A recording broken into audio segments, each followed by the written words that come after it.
My name is Dustin Kelly, but everybody calls me DJ. I'm prior Army, serving as both a Ford observer and a military police officer. I spent the last 14 and a half years as a police officer and detective in a large metropolitan police department. Two things that I've learned throughout my career. One, everybody has a story to tell. And two, the best stories are true. This is the DTD Podcast.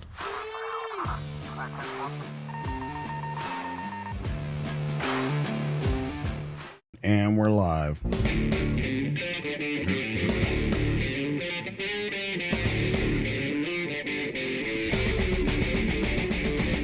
What's up, everybody? Welcome back to the DTD Podcast. This week is an episode that so many people need to hear.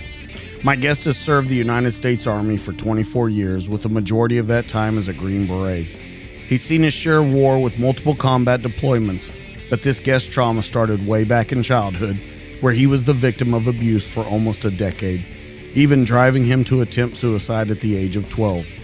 My guest moved on to college in the Army thinking it would give his life purpose, only finding that he could not completely shake the demons or images from his past. There were more suicide attempts and more silent suffering, until he broke free from the past so that he could concentrate on the present and his future with his wife and children. He's undergone some incredible treatments that have given him a completely new look at life, and this week he's sharing his story of trauma to triumph. It's my great honor to introduce you to Trevor Beaman. What's up, my friend? Hey, how are you doing today? I'm really excited to be here to share, the experiences of what I've been through, and the more people I can reach about this story that I have is really a goal that I have, and it's really something that means a lot to me. Well, I got to tell you, I want to start off kind of light, but I've heard from people that know both you and I that you were kind of the Michael Jordan of trauma.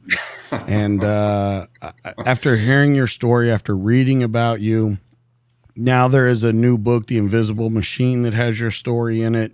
There's so much about you, and there's so much to go over in this podcast that I can't wait to get into this story. So let's start like we always do, way back in childhood. Let's talk about how you came up, how that stepfather came to be, and what happened behind all of this that kind of started this trauma ball rolling. So I was born in just outside of South Bend, and my parents got divorced when I was around 1 year old. And my mom had moved into the projects in South Bend and trying to be a single mother kind of thing. And she had met my stepfather when I was young, and he had continuously asked her to marry him. And throughout that period of time, until I was about 7 years old, like she had dated a few people that had brought some violence in the house and almost like an attempted murder on my mom's life. And I think that kind of made her want to be with someone that was less aggressive. And I think that's how she got into finally accepting my stepfather's proposal for marriage that ended up moving us to Glenview, which is just a suburb right outside of Chicago. But we lived in a really poor area there, and like a 2-bedroom apartment, 1 bathroom, and like it's the typical brown brick apartment building, which is just not what I was really living in South Bend. So that's kind of like how my mom had got away from my father. And there's a lot of story to that it's just a lot of confusion and lies and things over time that we and my brother kind of would find out and discover as we grew up. And so that's how we kind of moved to Glenview, and my mom got married there. And so I was about in 3rd grade when we finally started to settle down. In the beginning of this, does this bring you any kind of peace, any kind of calm to the house, any kind of structure to the house, anything like that when this first began? Because it's horrific what happens later on. It seemed very calm, right? So he was actually in the ministry. He was going to be a priest in South Bend, and he finally left that. So there was a lot of going to church and a lot more family outings that was there than what I was used to in South Bend. So it was a very I don't want to say it was too much structured, but it was more like a family dynamic than I had in the past. And he was very involved in the community. Like he's the guy that dressed up like a clown at kids' birthdays and had that kind of aura and generosity and giving to the poor and all those type of things. And then as you know, we talk about like as he's like one person during the day and then he turns into this monster at night. Kind of interesting that you use the kind of comparison of someone who dresses up as a clown because, as we all know, there was someone who dressed up as a clown and was a serial killer. And I Mm-hmm. think, I mean, this is the best way to get into this. It's a very tough subject. So I want to warn everybody that we are about to get into it. But let's talk about what happened with him for almost a decade. So these encounters, we'll just say it to make it simple, is it it started very in the terms of today, very vanilla, very like just touching and slowly moving around my body. And then as time went on, it got more and more aggressive. Things of like penetration and things like that kind of are happening. But that is over time as it becomes just a very and it's like playful kind of just touching of like my body and things like that. Then it turns to like more my hands on his body and things like that. And it's the beginning part is very enjoyable for me, and it really makes me like want this to happen over again. But then over time, the duration of the encounters are get longer and longer. My body starts to have showing effects on like my genitalia, and like my everything is raw, and I can like feel it throughout the day. And like these are things that are just like ongoing remembering of what's happening at home at night. And so then it gradually gets worse and worse until I'm 16 years old. Does your mom have any idea about what's going on? Do you make any attempt to tell her? Do you make any attempt to tell anyone in your life?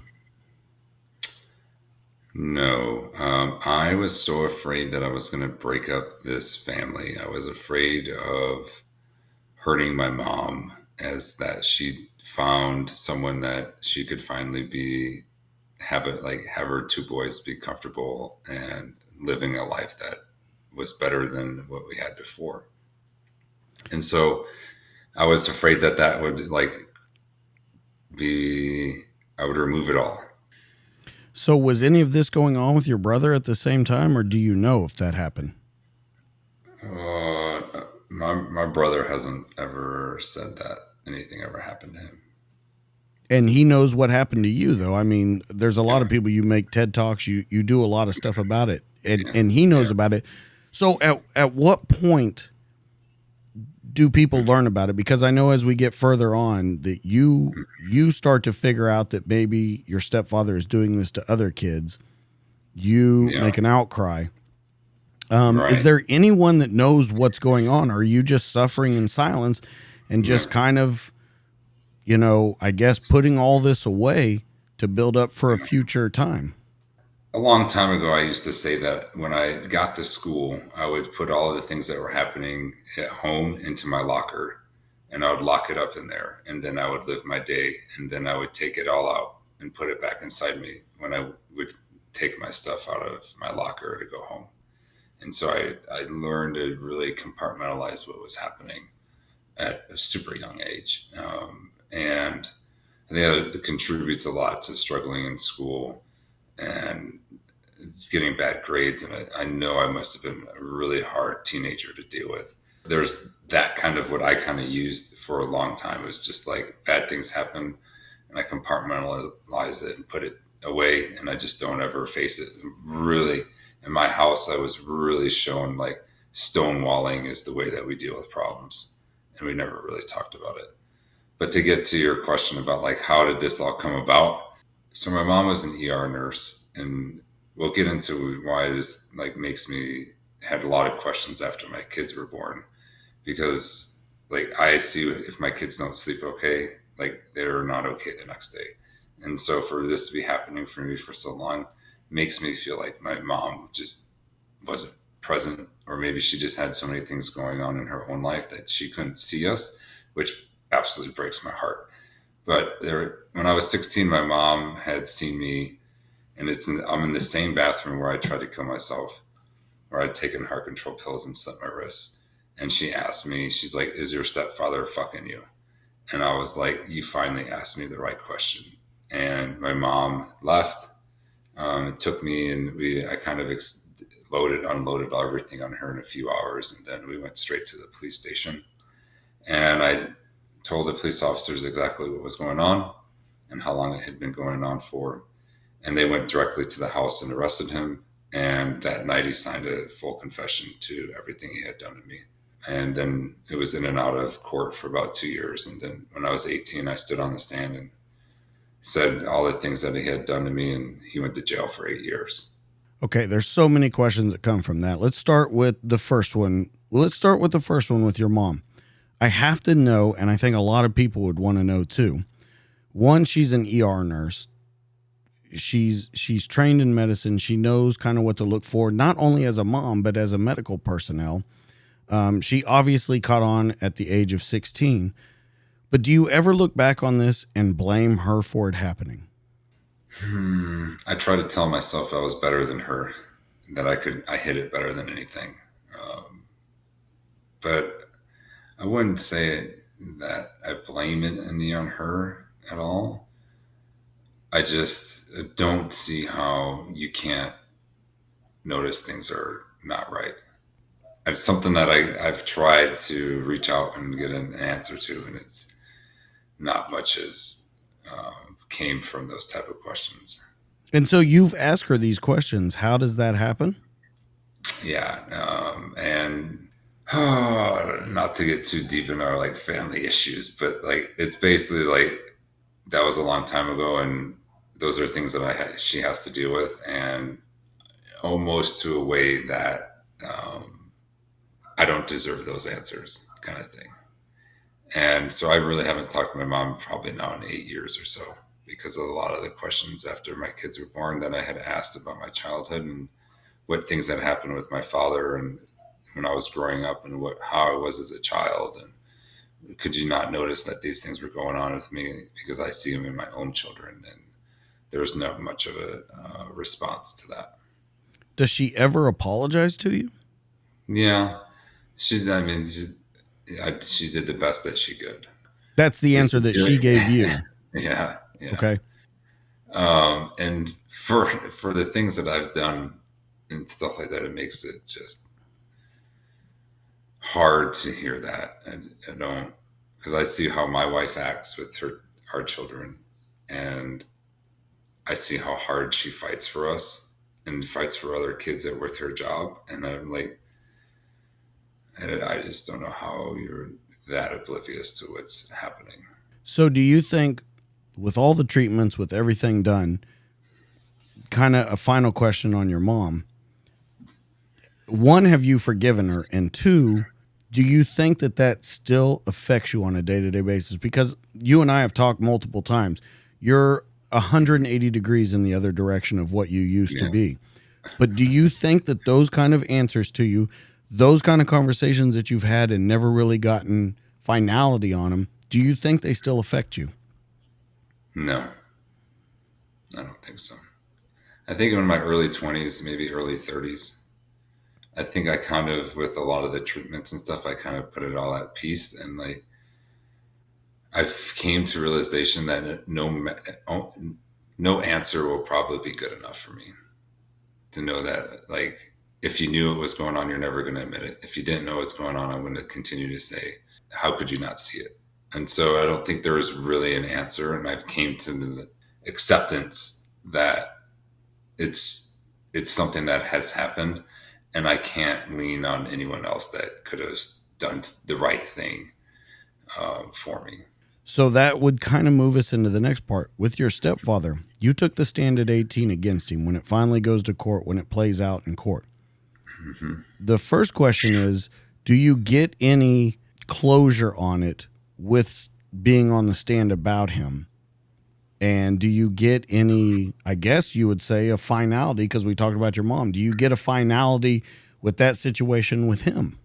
I dumbed it down to he got as many years in prison as the years that he abused me. So I I felt that what he received was just, but I mean, for a long time, and especially going through the qualification course, it's like I would think about harming this person, and and as time goes on, it's like the gunfights and the people who die. It's like I end up killing people for less in a way, and I'm like, this person's still living on this earth, and this awful things that he did to me, and I've got to the point where like I've almost like reluctantly, like I let that kind of go at this point.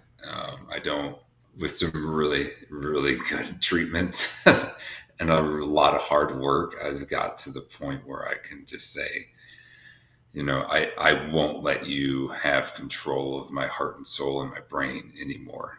And by having that is the best thing that I can do, and be the winner of this, bout, I guess you could say, that I am no longer imprisoned by him because of the hard work that I did to get him out of my life. So let's tack on to that question. We'll put a little more to it. You just Hmm. said that 8 years, he got the amount of years that he abused you for, and you thought that that was just. When you look back on it now as an adult, because at 18, come on, we're really not adults then. But when Yeah. you look back on it as an adult, and even more than that, when you look back on it as a father now, was that enough time? I don't know. That's hard. I think that the type of place he should have gone to may should have been different. Okay. I think that a more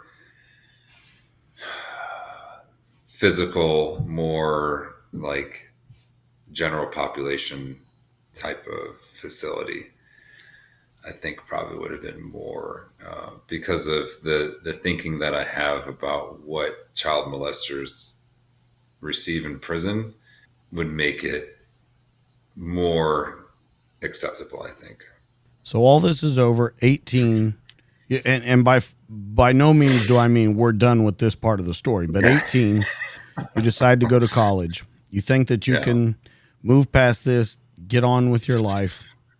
You go to Purdue, you join a fraternity, you find alcohol, you Uh-huh. figure that kind of helps you a little bit. It blacks out the Yeah. memories, but you have to continue Yeah. drinking. But let's Hmm. add two more things on top of that. Your best friend commits suicide, and you have a Yeah. girlfriend who is murdered. Correct. So do you ever Yeah. look at that age, because you're what, 19 when all this is going down? So my friend Sean Keeley kills himself like 2002, and I think Kayla Hurst gets murdered at the University of Ohio, I think 2003. So I had been in college, so I started in May of 1999. I joined the fraternity that fall semester, and then it's a year and a half or so, 2 years after that is when Sean commits suicide, and then almost a year after I joined the army, so 2001, 2002. I don't know all of the dates. It's been so long since I've looked it up, but so that it's like I, I have a girlfriend that gets pregnant. She has an abortion. I join the army. I come back. My best friend commits suicide. I get called up to go to Iraq. Ex girlfriend gets murdered with two other of her friends, and then I go back to school. And it's just like nonstop stuff that's going on. So let's take this piece by piece because we need to kind of unpack this to see how it plays out later. Let's start Yeah. with the friend. Do you find out why your friend, well, first of all, do you see any of the signs now that back then, and then now that you know what signs to look for? Did you see any of the signs? And did you find out what was the driving factor in that him committing suicide? So Sean and I were pledge brothers, and we were living together. And he had gone to work somewhere in the summer, and he had gotten a DUI. And so he was on house arrest for the charges and stuff. And he had started drinking at home, and he had his parole officer came over and gave him a breathalyzer, and he had been drinking, and he got in trouble for that. And I think that he was also bipolar, and he was on different types of medication, and he struggled with alcohol for a long time. And he just basically left in the middle of the night and drove to Michigan to his parents' cabin, and that's where he hung himself. So I want to tie these two together. At 12, when you tried to commit suicide, you took a bunch of pills, you slit your wrist. You see that he hung himself.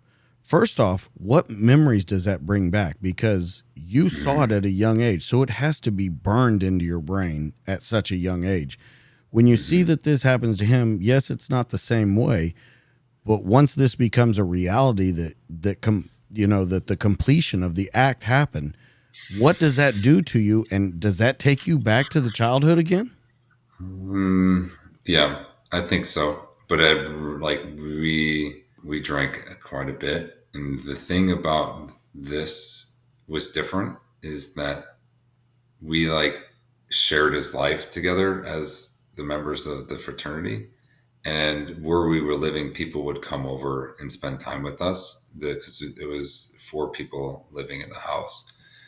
Even though Sean didn't like do the suicide at our house, people came there to spend time with us, and like there was a really good long period of grieving that the house kind of went through, and it's different than what went on when I was 12 because I was lying about everything in the hospital when I was a kid. I was saying that, I wasn't seeing my dad enough, but also that at that same point, like my stepfather's stays in the hospital pretty much the whole time. So there is no way for me to like grab someone and talk to someone or anything like that. So that's like a big difference there is that one, I'm just like completely silent about what happened. And the other one, I'm able to like cry and talk about things and share memories. And there was a lot of people around me during that time to kind of just be there for me, which was a little bit different in the two ways. So is that the first time you feel like you have really a family surrounding you?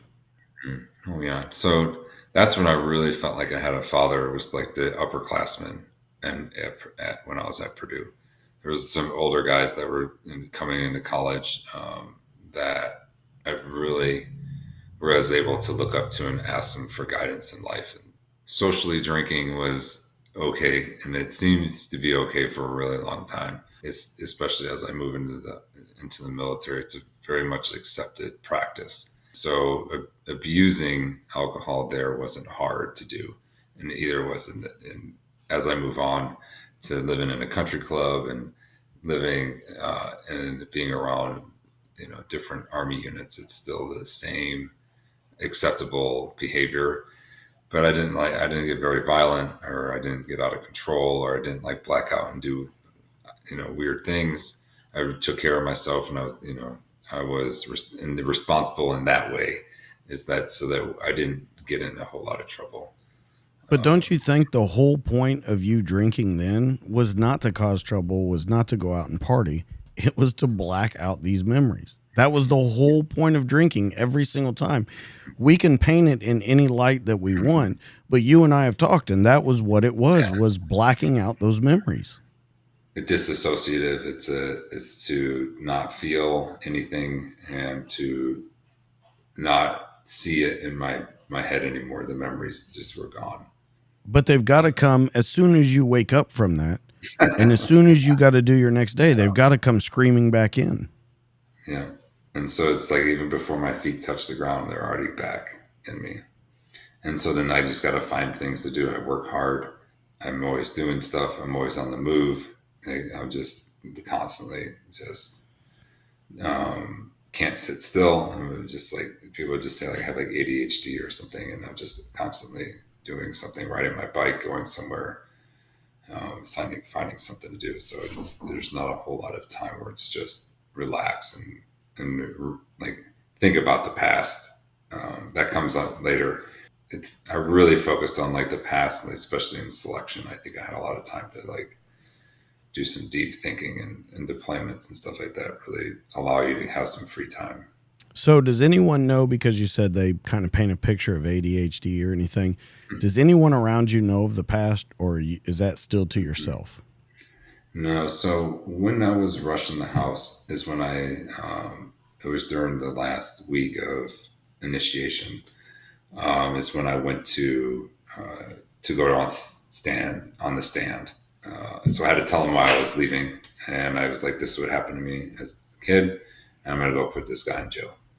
And so I had to leave and go do that. So it was very like I said, it was very open about what had happened, but not about how it made me feel.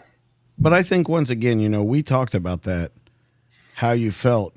And I think that you've come to terms with it, come to grips with it, and figured out that as you got older, your young brain didn't know how to deal with that. And that was the way that it kind of, I don't want to say cleared it up in your head, but that was the way that your brain pushed your body through it. Yeah, for sure. Okay, so best friend commits suicide. All of this is going on. The girlfriend is murdered. Mm-hmm. Do you ever go, what the fuck am I doing wrong?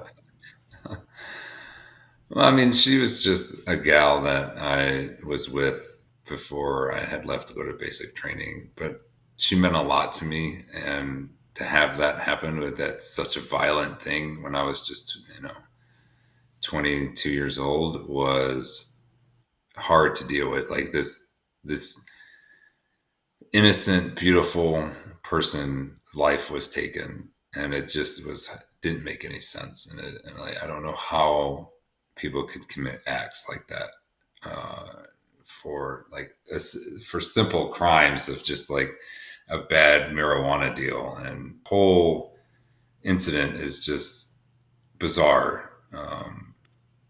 So it's very hard for me to understand like why someone would do this. It just doesn't make sense. So it just weighs down on me, like humanity and the thought from the people thinking and acts that people do, and it just doesn't compute, doesn't make sense. You would agree, though, that it will probably never make sense. With everything Yeah. that you've seen, with everything a lot of people have seen, it won't ever make sense because there is no reason to it. Yeah, you're right, and it's weird because I feel like when I was in my young 20s, like the world didn't make sense like it makes sense now, and it seems that like just that small period of time seemed like years to me, and that connection with a person seems so powerful at that time, and to have her lost was just it just broke me. I don't know why, but now that I'm like in my 40s, like it doesn't seem like if I lost someone like that, it would be as painful. I don't know why, but maybe it's because of the experience of life and stuff. But it seems that my brain and my body is able to process like those type of events without as much emotion. Well, don't you think the simple answer to that is you've seen a lot of death? I, I mean, I know it's very I forward in know. saying that, but you have seen a lot of death. Yeah. And so when you see a lot of death, I guess it almost, it almost desensitizes you to it so that you can look at it kind of being backed up from the situation Yeah, when and you don't take everything so personally. Now, an interesting thing that you said, you joined the Army at 20, but this is a quote from you. You said you no longer wanted to live, but you still yeah, wanted your life. You've got to explain purpose. what that means.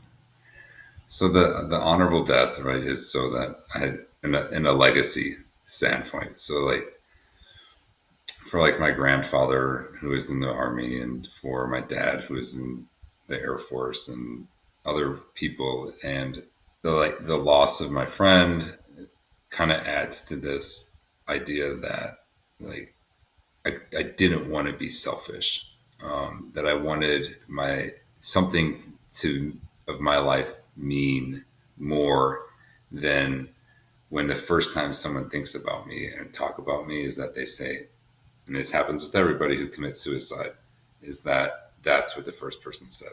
They're like, he committed suicide and then he did all this stuff in his life.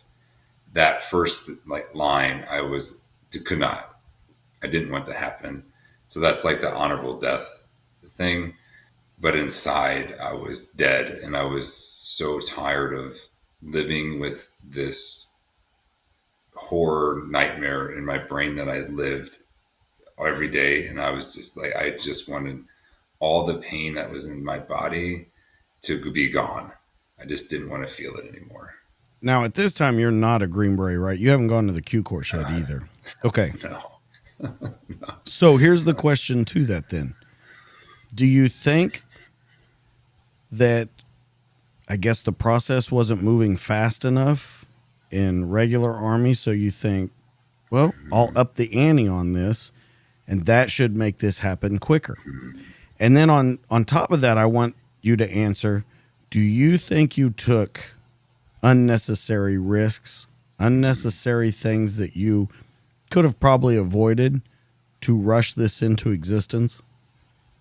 So we'll start off like how I joined the military. So I joined the reserves in 2000, and I go to on active duty 2001 in April. And then so I signed up in the Army as 91 Mike, which is a hospital's food service dietetic. And so I'm in the reserves, and I go back to Indianapolis to the reserve unit, and we get called to go to Iraq in January of 2003. And I go to Fort Stewart, and I spend about 3 months down there. And they, at the end of that mobilization, they say, we don't need your MOS. So they're going to send me back home because all of the patient care and everything was getting shipped out of Iraq and going into launch duel. So they're like, we don't need you. So I go home. And at that point, I tell my like commander in the first time, I was like, I do not want to do this job. I'll never get called up. I don't ever want to get called up again and not go. And so I go back to Purdue, and I joined the National Guard, where I joined the 151st Long Range Surveillance Detachment out of Darlington, Indiana, and they have a 92 golf spot open. So I was an Army cook, and I was like, so I got a slot into that unit, which is phenomenal, exceptional soldiers and leadership in that unit. And then about 6 months later, we get called up and then to go to Afghanistan. In the train up there, I go to Little Rock, Arkansas, to Camp Robinson to go to 11 Bravo infantry training, and then I spend from July 2004 to July 2005 in Afghanistan with that at that point in my life, a very elite unit of these like airborne rangers kind of thing. And when I was at cook school, I realized I had been misguided by the recruiter, and like there was no talent management about what they had just walked into that office, because they probably should have sent me straight to like Ranger Regiment, but that didn't happen. So that's how it's kind of like started my military route, and then finishing Purdue, and then going on active duty. Okay, but what I'm not understanding, because it seems like almost disagrees with what you're saying. Like it's two different points of view. You say that that would be the honorable death, but then you choose hospital dietitian, and then you choose cook. Now, I kind of sort of understand that one to get into that unit. I'm guessing that's what you had to do to kind of slot into that unit. No? So there's no. So here's the story: is that when I was in high school, the job that I signed up for is what I did. So I was like, I already know all this; it won't be difficult. So I'm just going to choose this something that I already know, not just because I just wanted. Because I was like, I walked in the recruiter's office like, I just want to go to war, even before 9/11 happened. Like, I just want to join the army. I need to leave. I need to be a part of this thing. What's the next time? What's the next bus leaving? And they're like, well, this is what I kind of signed up when I had no idea about really anything about the army at all. I didn't have like I didn't talk to my parents about it. I just like drove into the place and said I want to join the army. Like I'm just ready to end it up like end my life here right now, and I got to just go away and go do something else. So that's how that goes, and then it's the more riskier stuff comes later on. So is the past of all of this when you deploy 2004 to 2005, that's to Afghanistan, with this unit, is the past still in your head?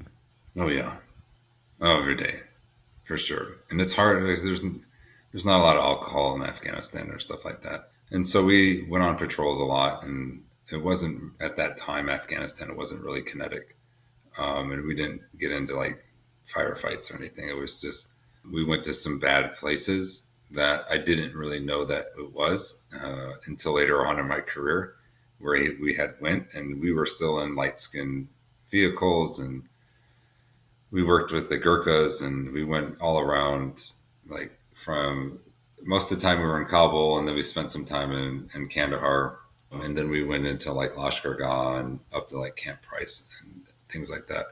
And that's where I saw this new lifestyle of soldier that's living in Afghanistan and training soldiers and living out in the middle of a fire base. And when I got to Camp Price, I was like, this is exactly what I want to do with my life.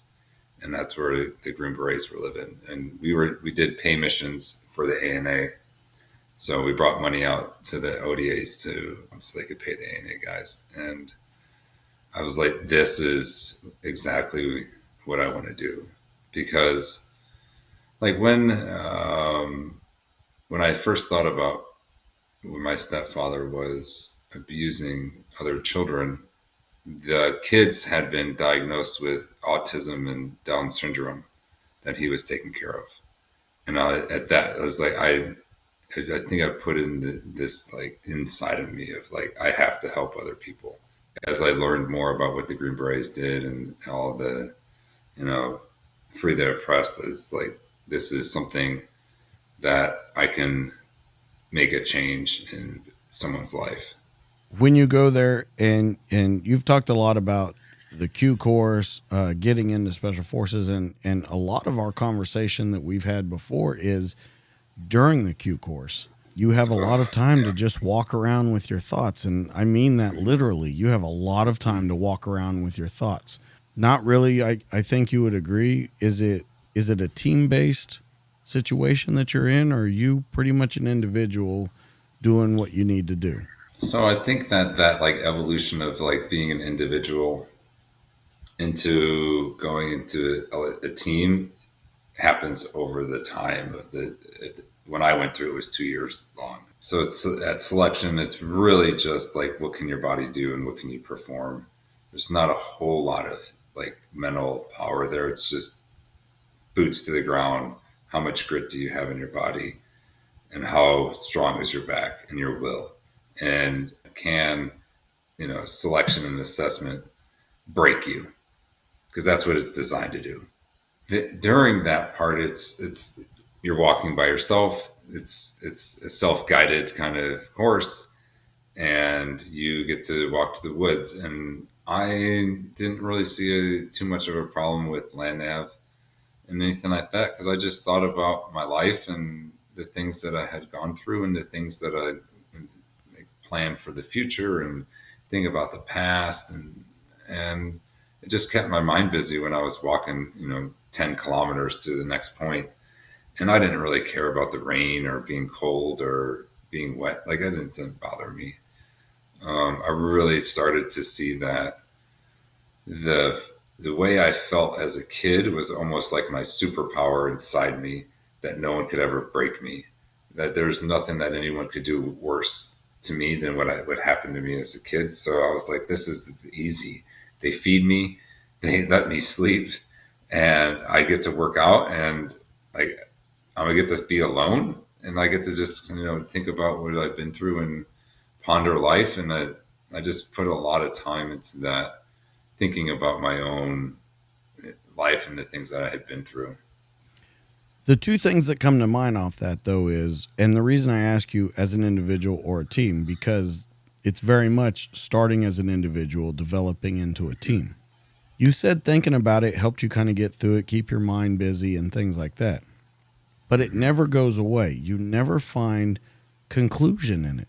It's just things that haunt you. You don't ever start to feel better about it. You don't ever start to change your opinion about it.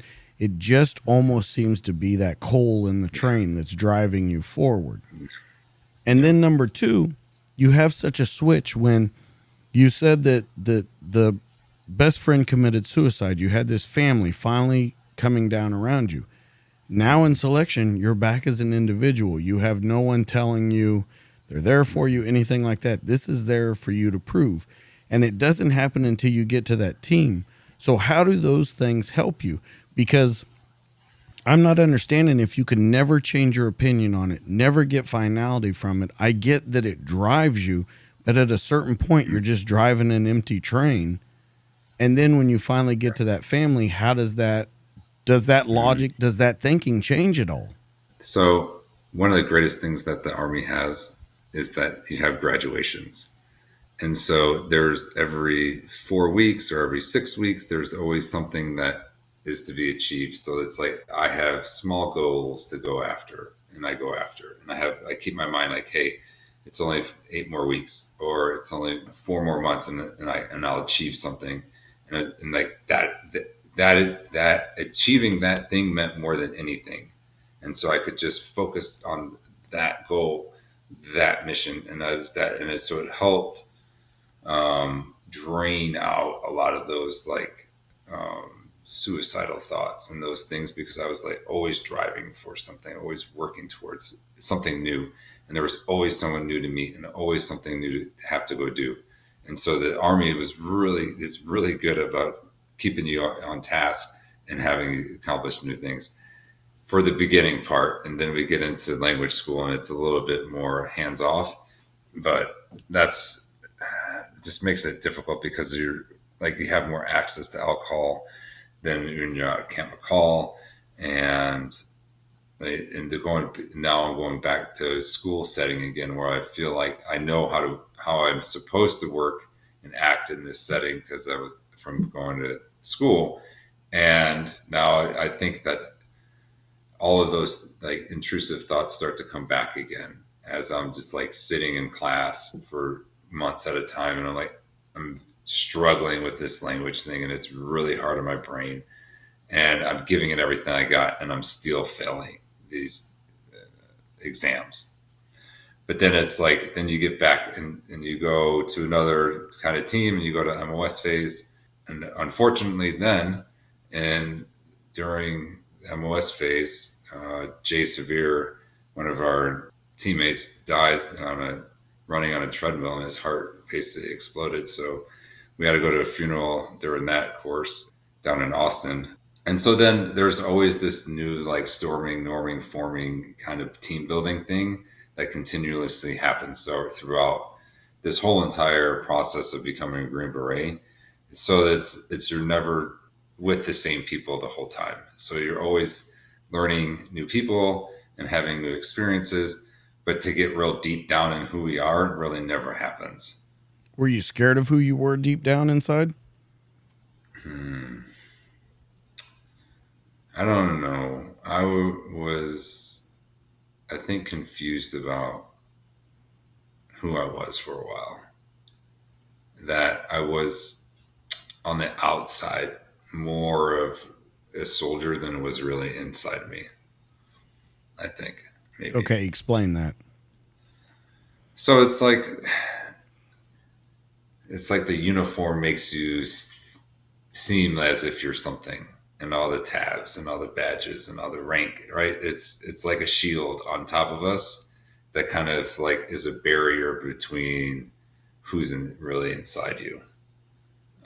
And so with all that scary things, a lot of people just like automatically assume that you're like a certain type of person. Where was a little bit, as George Hayden says, a little bit ahead of my time, and a bit about the way that I thought about people in the world and the things that we went and did. So, do you think that you suffered from imposter syndrome? I don't know what that is, but I don't think so. I don't think so. I don't know. Explain what that means. I don't know. I'll be honest. I don't know. I mean, I guess the best way I can say it is that you're always thinking that you're maybe not who everyone thinks you are. That's the best way I can put it. I think, well, yeah, maybe because as how can I say that? That maybe that because it's like even going to the TED Talk and doing all these things, like people's like, you're this wonderful speaker that you've done all these great things in your life, and inside of me, I don't feel that. If anything, I've done spectacular. So I don't know if that like falls in it or anything like that. Like I've But don't never. you think that ties into a lot of the stuff we talked about? I mean, Yeah. just last night when we were talking to each other, and I said, "Where's your military stuff?" And you go, I don't really have any. I have a couple things. And you sent me a couple pictures and stuff, and you're like, I have this stuff. And I know. I know. It's just like I never brought that identity home with me in a way. I don't know. but I really am. I'm struggling, and I told you this last night. I'm struggling to understand why you do all of these things. You don't just do them for no reason.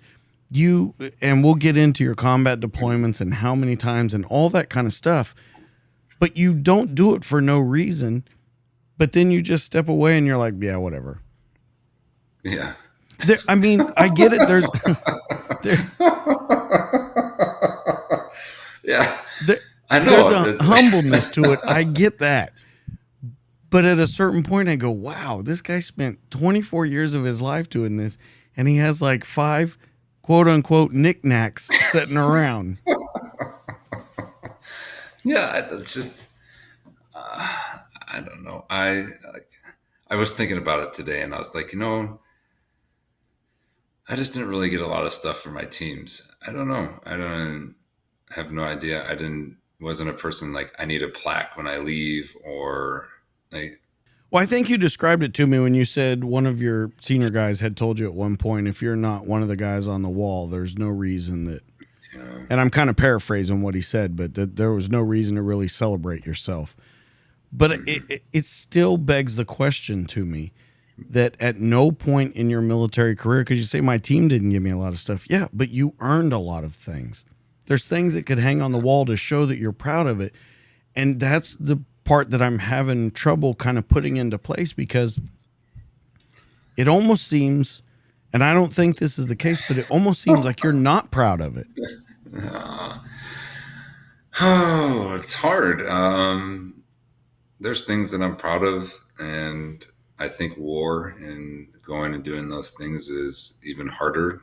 Like the moral atrocity and the taking of life, that I think is hard. I think the identity of what people think about a Green Beret and special operations is generally wrong, and my perspective on it's a little different than what they have.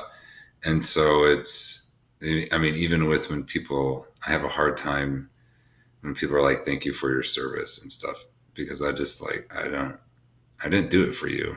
I don't know. So who'd you do it for? I don't know. You gotta. There's, it's like, I didn't like join the army for God and country or anything. I just, I wanted to help other people. That's it. I wanted to help train. I wanted to help train people so that they could fight for their own, so other American people wouldn't have to go to war. But that, by definition, Trevor, is doing it for that other person so they didn't have to go do it.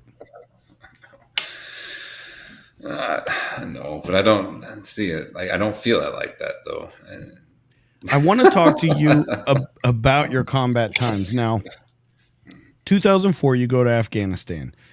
But we need to talk about after you're in Special Forces. I just want to lay out for the people so we can get into this.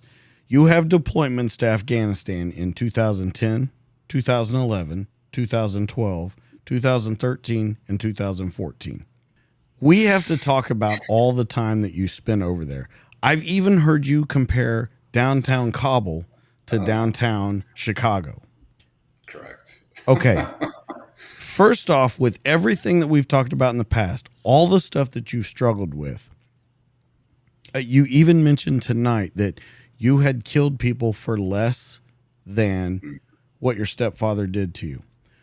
I want to understand you from the inside out as you go to Afghanistan as a special forces operator, something that you wanted to do and live your life doing. You are on the ground as a special forces operator. I want to know what's going on through your head. Oh, this is the greatest thing ever.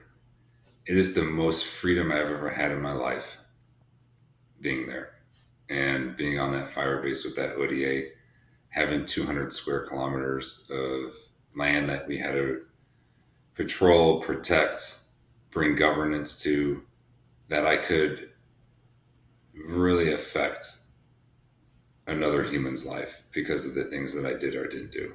There is a lot of feeling as if I never know when I'm going to die.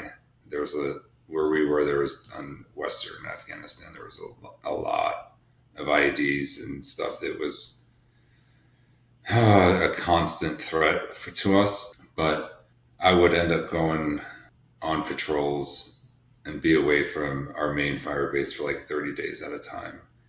And I would take Afghans and Americans on patrols, and I was the only Green Beret there. And we did a lot of actions that I kind of feel are in the gray area, where we would do like false IEDs and we would attack things at night that weren't necessarily anything, that we would do like feint operations, and we would do like launching of mortars into different types of areas and just for containment and things like that, and the clearing of villages, and just the treating of people good and treating of people bad, and like gunfights. And Magnus Johnson's with us.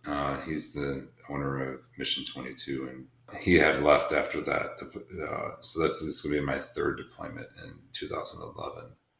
And he was our 18 Charlie, and he took care of all the IEDs and stuff. And he took upon it as like, the only way that you guys are going to be safe is to take care of all this stuff, all these IEDs and things for us. But there was so much disconnect between all of us, and we were in so many different places that our team kind of just like was broken apart. And so there wasn't a whole lot of like internal team building or any type of family.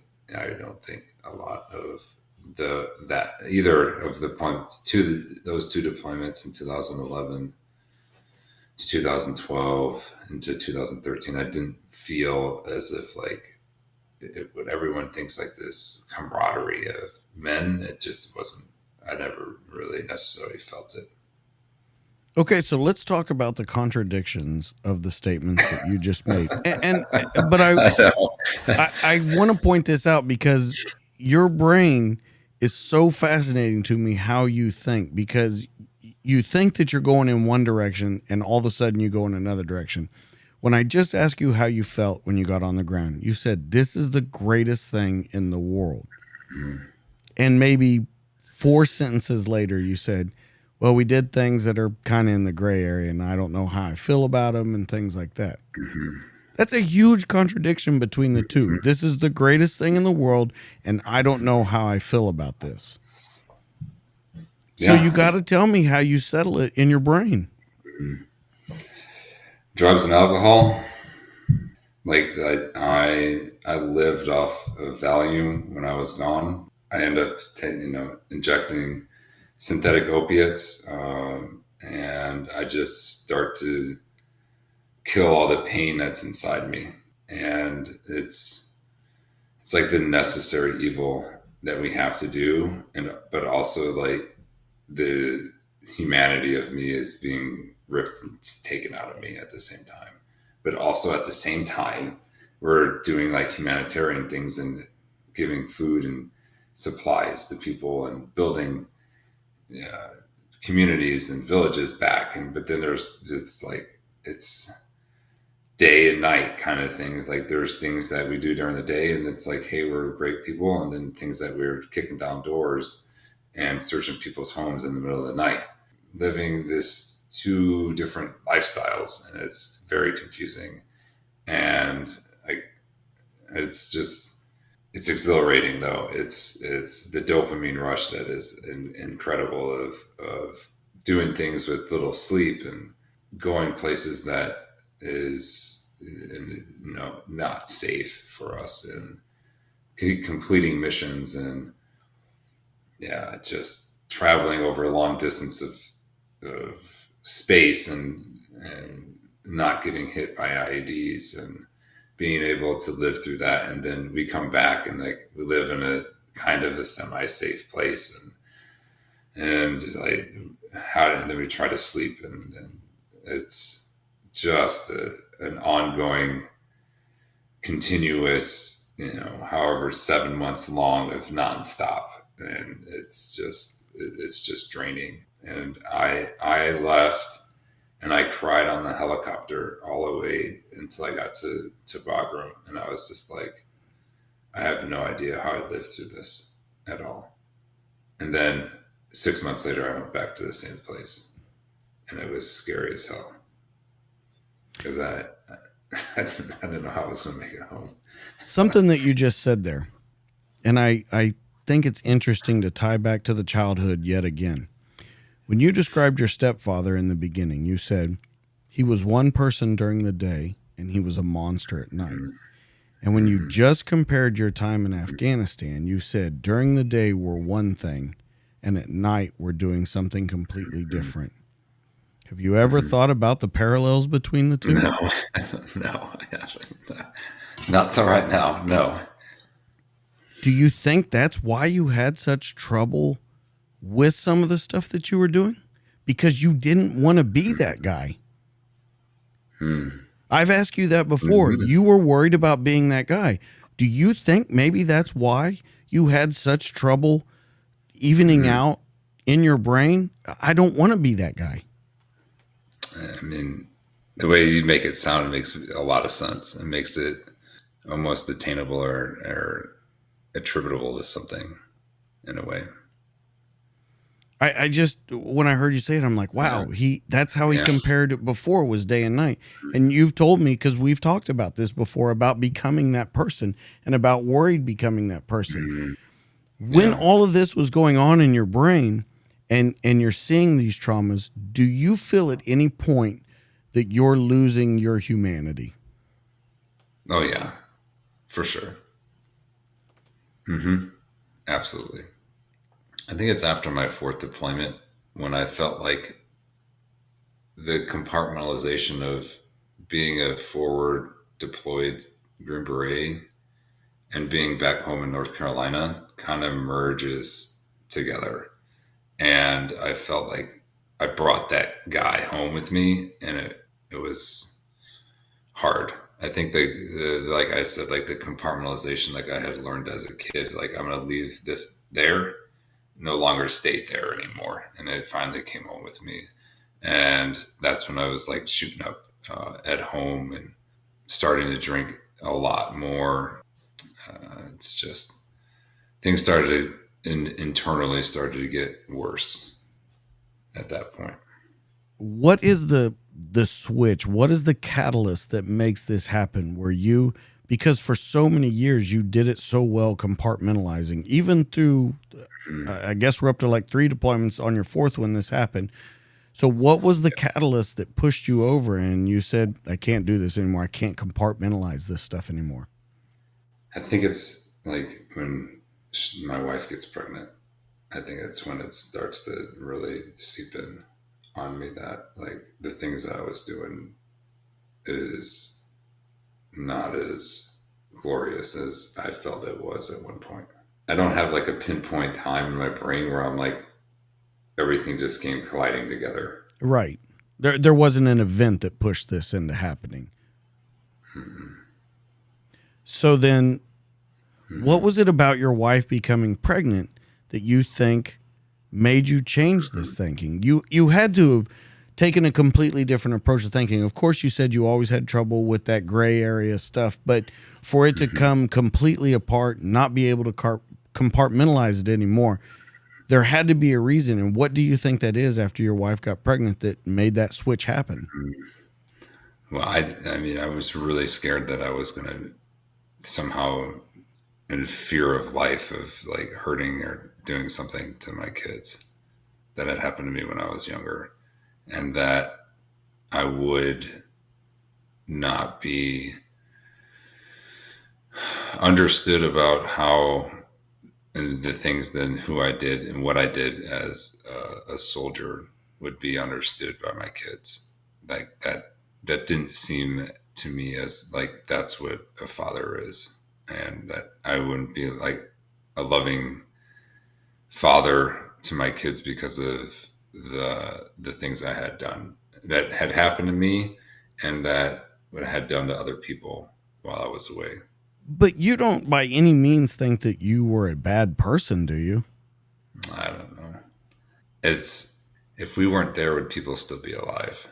And it's like as like my understanding about the war and what's going on starts getting added into this. It's like, what are the effects that we're trying to achieve here? What are we doing that means anything? And that starts to play like as I start to learn about the time of what we've been there, and it's like, what are we achieving after 14 years in Afghanistan? And I'm getting older, and I'm starting to get understanding like the strategic realm of things and the implication and the strategic use of ODAs and areas, and like what are we really doing, and then what is the overall mission and effect that we're trying to achieve becomes even harder to see over time. There was a point where I think it's after 14, because 14 is when your daughter's born, but Yeah. you do a deployment in 14, right? Yeah. Okay. I go for a month. Yeah. So when you go over, you do this deployment, your daughter's born. At this point, you're asking, you want to go away. You want to go down to the dive school. This is when you want to step away, right? No, not yet. So right before that, I had left the dive team, and my team sergeant was like, "I want you to go work at the headquarters within the battalion," and I re-enlist, and so I went to Afghanistan for a month and worked at the CJSOTF, and then I came back home, and then that's when I applied to go to the National Defense University to get my master's degree, and then that's when I have like my first suicide attempt, and I'm there as I start to open up the picture aperture of what's happening in Washington and that kind of understanding of stuff. And so then after that, I go back to group, third group in July of 2016, and then I do a trip to Africa, to Burkina Faso, and then that's when I really decide that killing people is not for me, and it's really playing a toll on my body and my mind. And that's when I come back and I request to go down to Key West in 2017 in July.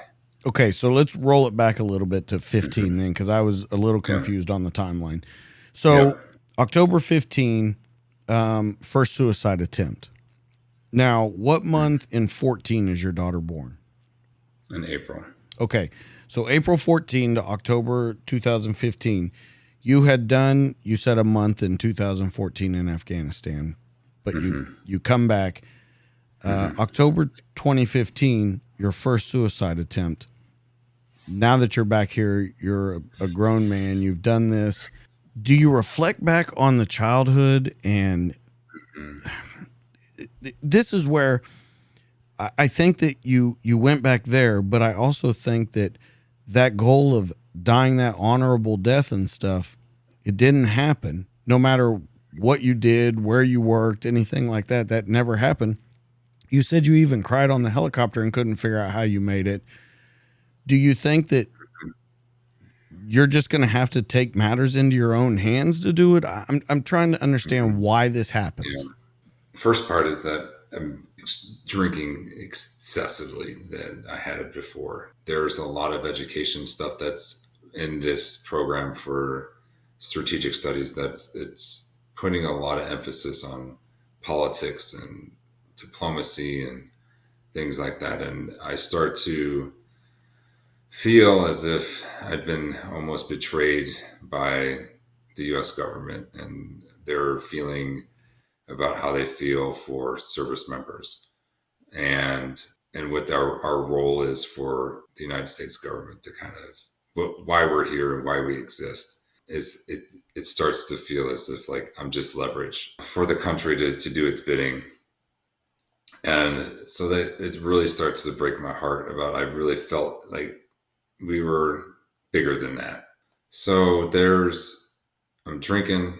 My family dynamics kind of out of place because Eleanor's only like a year and a half at this point old, and like I'm struggling in school once again, and I just feel like I don't have a purpose at home, and that I'm confused about the things that we had done and the things that we've been through and the taking of life and worrying about like, am I going to be a good father? And there was like this list of things that like I was going on. It's just like, there's just too much in my head for me to deal with anymore. And I don't feel like I'm going to be able to be a contributor, that can't be a leader in this unit and that I would go back to. And I was like, I'm just tired of feeling all this pain in my body. And so I made a choice to like, there was either going to like go out to like the Luzon drop zone or and like hang myself or do something like that. But instead, I just walked into the hospital on Womack Hospital at now Fort Liberty, Fort Bragg. And I walked into the ER and was like, I need help or like something bad's going to happen. And so then I was committed into the psych ward there for about 5 days. Does it help at all? I think the time there helped. This story that I tell like a psychologist about who I am and the things that I've been through in my life isn't really heard. I think that they get focused on drugs and alcohol and say like everything will be better if you quit drinking. And my commander, Marshal McGurk, comes to like get me and release me. And he hears all this story. And Marshall's like, you haven't addressed anything about why he's here. Like, he's telling you that there's all these other unresolved things in his life that he needs help with. And all you're telling him is he has to quit drinking. Like, it's not going to fix anything. And so then at that point, there are a lot of me wants to get better for the men of the Army, the men of third group. And so I really put a lot of time to kind of get back to deployable status so that I can go downrange again and show people that you can have a suicidal event and that you can return to duty and that it's possible and that you can be trusted and that there is, you can still have a purpose even though you had a rough time. But the $1,000,000 question is, did you fix anything before that? Because you look like you're jumping right back into the fire without fixing anything. I'd start to. I was looking at like it seems like the average thing that it seems that the operators start doing is looking at like their testosterone, looking at their B12, and looking at all the things on like what else is wrong with me and not my head to fix this. So let's get all those things looked at, and let's go to behavioral health and start talking to people and talking about how I feel inside and talking about other things. And I'm as a kid and like I'm explaining all this stuff and I'm offloading a lot of this stuff at that time. But it's not necessarily helping at all. It's just I always like to say that it was giving me a 7 day lease on life and I would have to go back and do it again. So it was that bad to where you had to make sure you cleaned out the luggage every 7 days. But then once again in your head you tell yourself, I want to go back and show these guys you can have suicidal ideation, you can still lead and everything like that. You know? But you know that without that, you're not going to be able to do that. Correct. So it's this how much of the truth are you telling? How honestly are you?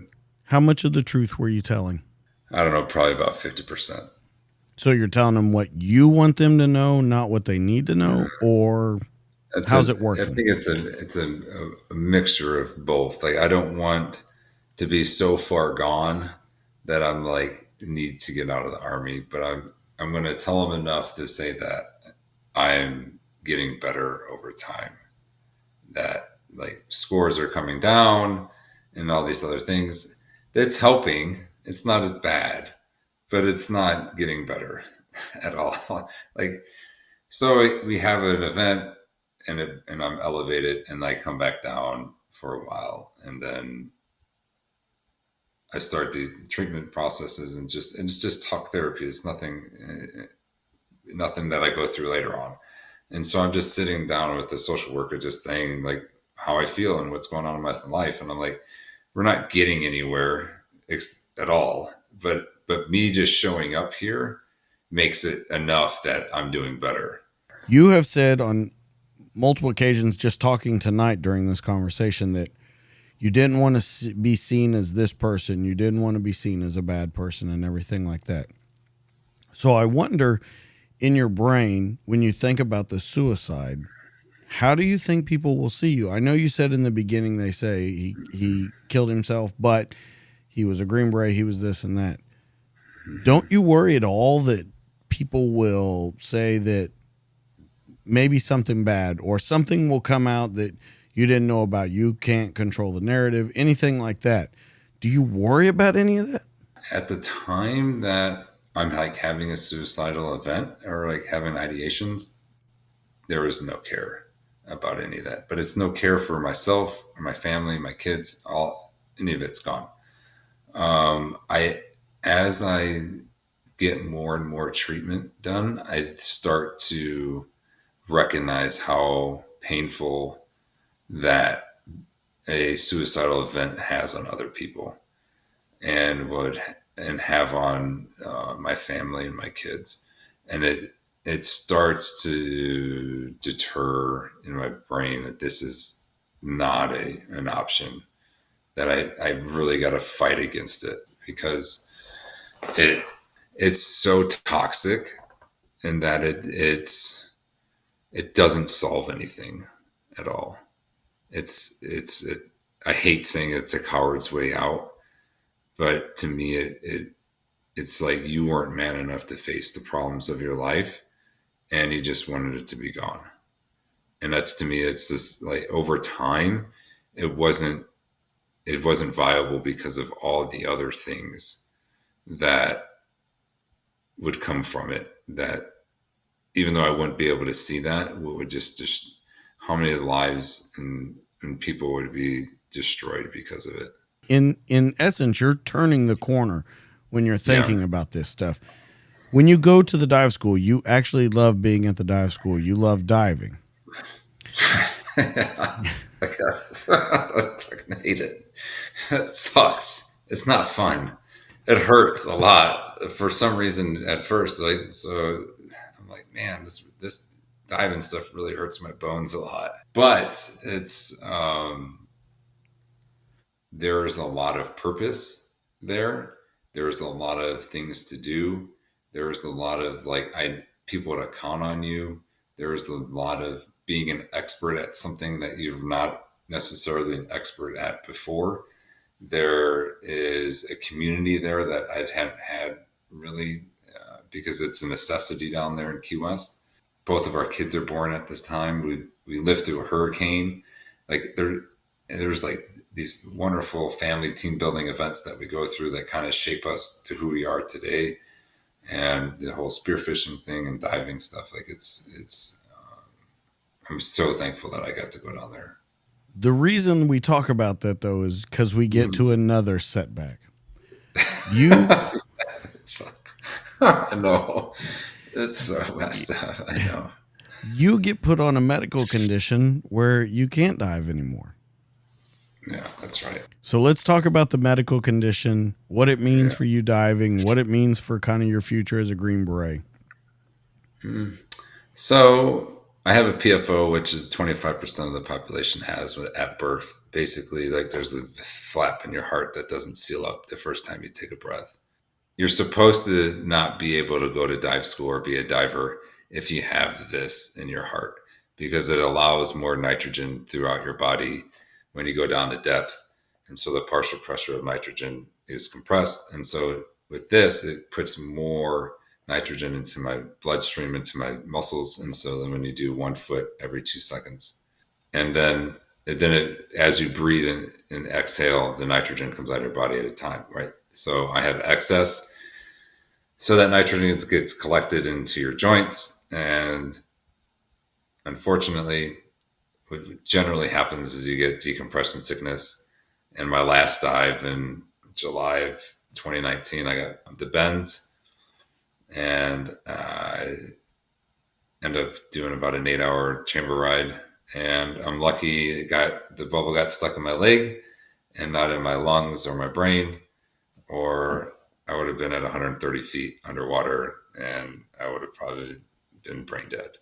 That happens. And so they tell me, you can't be a diver because of this. And I'm like, okay, then I guess but that doesn't take away from me being a Green Beret or anything like that. It's just, I can't dive and it's okay. That's not what that's not what I mean by that. What I mean by that is what it means to you as a Green Beret, because we've just talked for this past 30, 45 minutes about the trouble and the moral dilemmas you were having with what you were doing.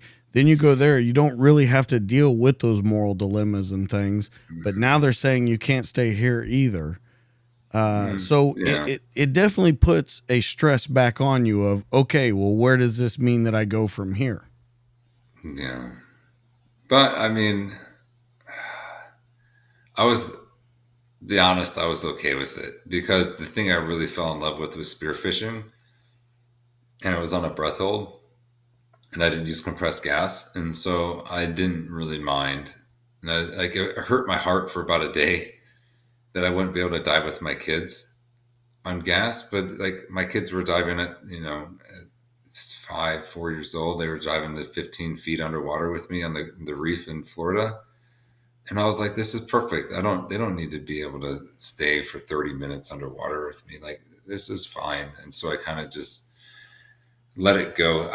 When I was in Jacksonville, when I had to go to the rehab center, they're like, well, we can put a stent in your heart and you can continue to dive. And I was like, I'm good. It's fine. It doesn't need to happen. I appreciate it though.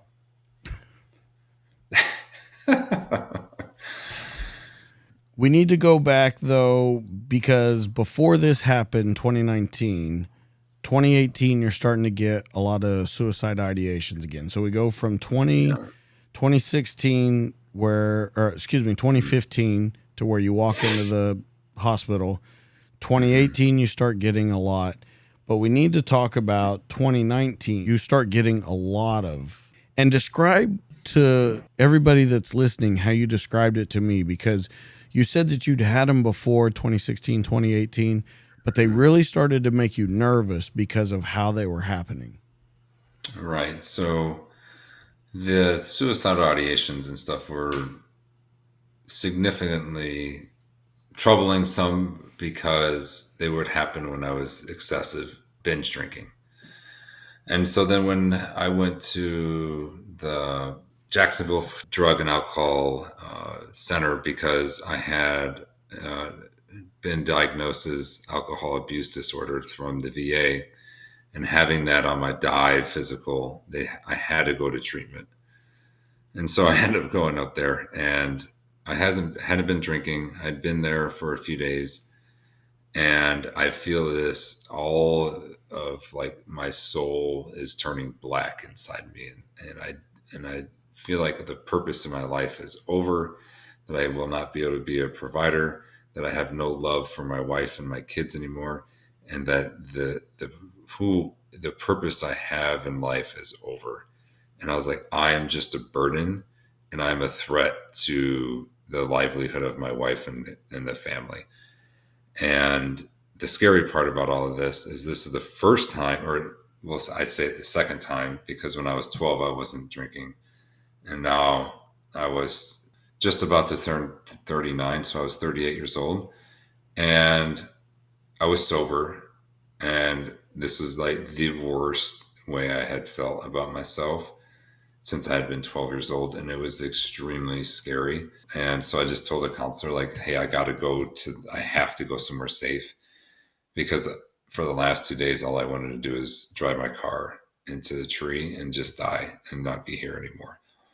And so then I got committed to the psych ward again for the second time. And I was there, got stabilized. And bad thing that happens here is after 3 days of being there, my best friend down in Key West, Curtis Kellum, shoots himself in the head and kills himself. So I'm in the psych ward. My best friend kills himself, and I'm all alone for my family. And I don't know what the hell I'm going to do with my life at this point. The doctor comes in and is like, hey, we have a treatment center in Panama City Beach, and they deal with all the problems that you have. And I think that this is where you need to go. And so then I moved down there, and I'm, down here where it's just down the road from where I live. And I spent 60 days there doing some really intense EMDR and cognitive behavioral therapy and AA and NA and yoga and just different things like that, and some art therapy and things, whatever. But really get to focus on like group talk and like explaining the things that I've been through in my life. And it's an eye-opening thing about what I kind of see myself as and how I can kind of help people, because of the way I like to tell people about my story, and like how I kind of craft like how it feels inside. And it just, I think it really helps people with their own journey that they're going through. After your friend kills himself, you are you go to a treatment center where you start really turning the corner and feeling like you're becoming better. When you Mm-hmm. look back on his, because it's such a short amount of time, first off, do you figure out why? Because my question to you will be is, why do we see this rate rising so fast right now? Why do you think it's happening?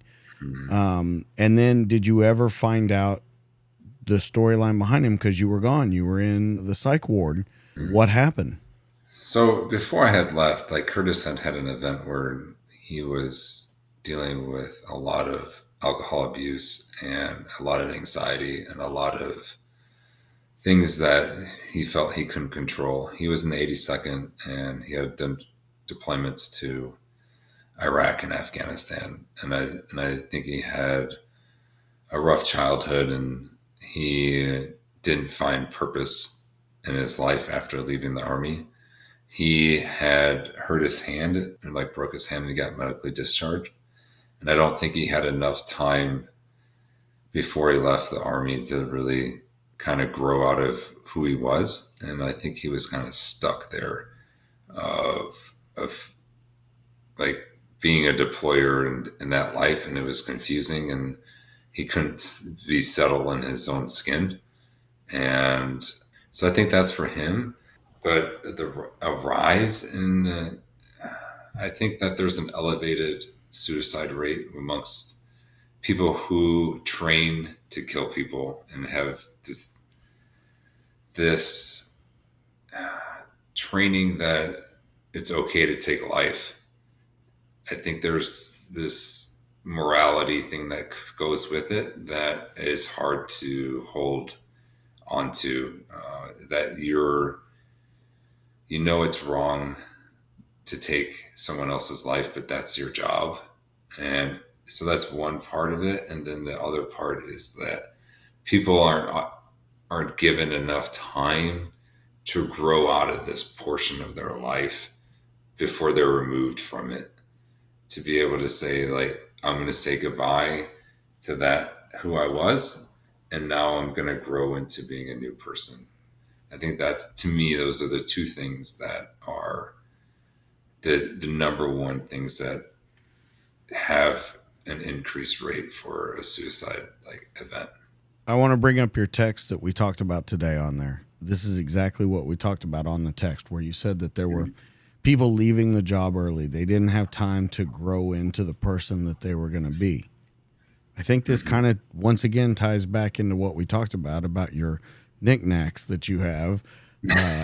Your 5 of them. Is that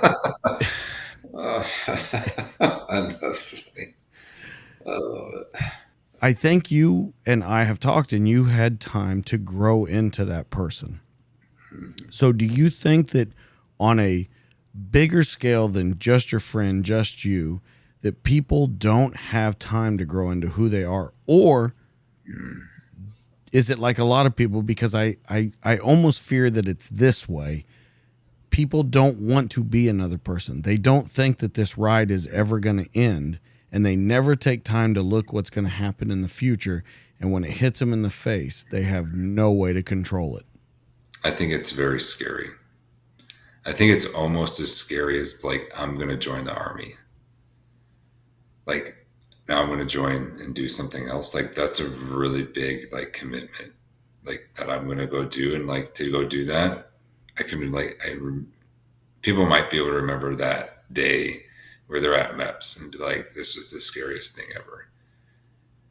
I think it's almost like that same way. It's a fear of losing an identity that means something, but it's their own personal, like, I don't want to say like pedestal, but it's their own, like, I am bigger than the rest of everybody else because of what I've done.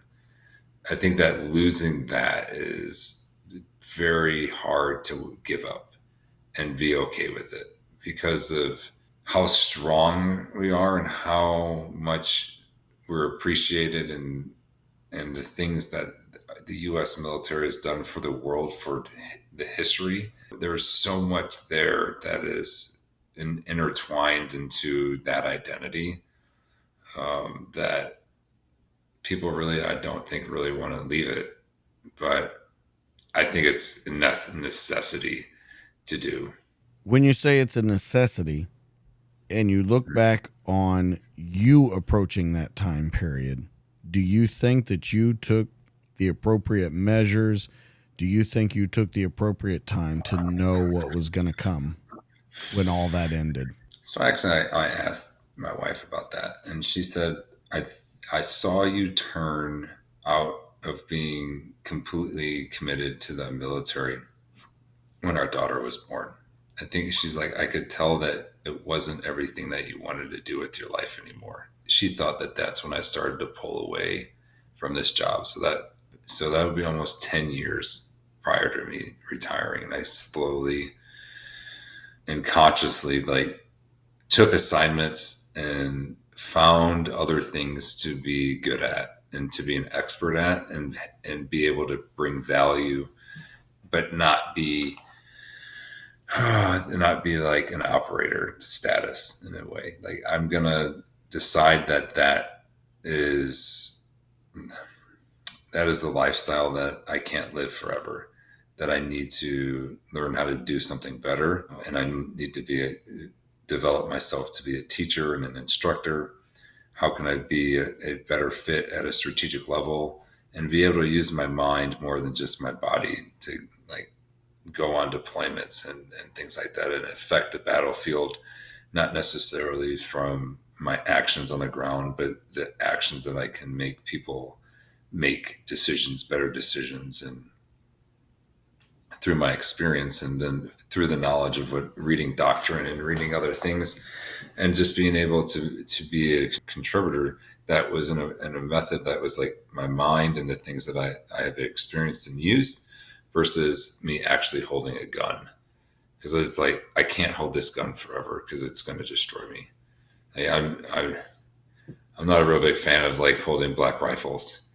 It just, and it's probably very odd to hear that from guys that are like, operators that like, all I want to do is shoot guns and go to the range. And I'm just like, I'm not really into that at all. We've talked about your wife a lot tonight. We brought her up a couple times. You mind talking about what she does for a living? Yeah. So she's a behavioralist and she's a board certified behavioral analyst. She works with kids' behaviors and changing the way that they act or the way that they don't act, and working with kids to be able to like express themselves better. And she's a real big advocate to get kids treatment and things that they can so they can have a better setting at school. It's kind of on a real basic level of what I believe. If she was to tell you this, she'd be like, he's totally nuts. He's not even telling you what I do. But Before we get into the treatments, because I think that's a big part of your story, mm-hmm. I bring up your wife to ask you how much of her and what she knows and how she knows to approach subjects has helped you get through this. Oh, I think it's 100% a lot of her telling me how to view things and change my perspective on how I'm acting and the way I should view the world is 100% changed the way that things affected me because I was shown a different way to look at things rather than just my own view. And so, in having someone else's perspective to kind of like change that lens on a situation, uh, is absolutely been crucial to getting better for sure. And how patient she is with me and her understanding about why I acted in the ways that I did, and her being a huge advocate about like him quitting drinking fixes nothing.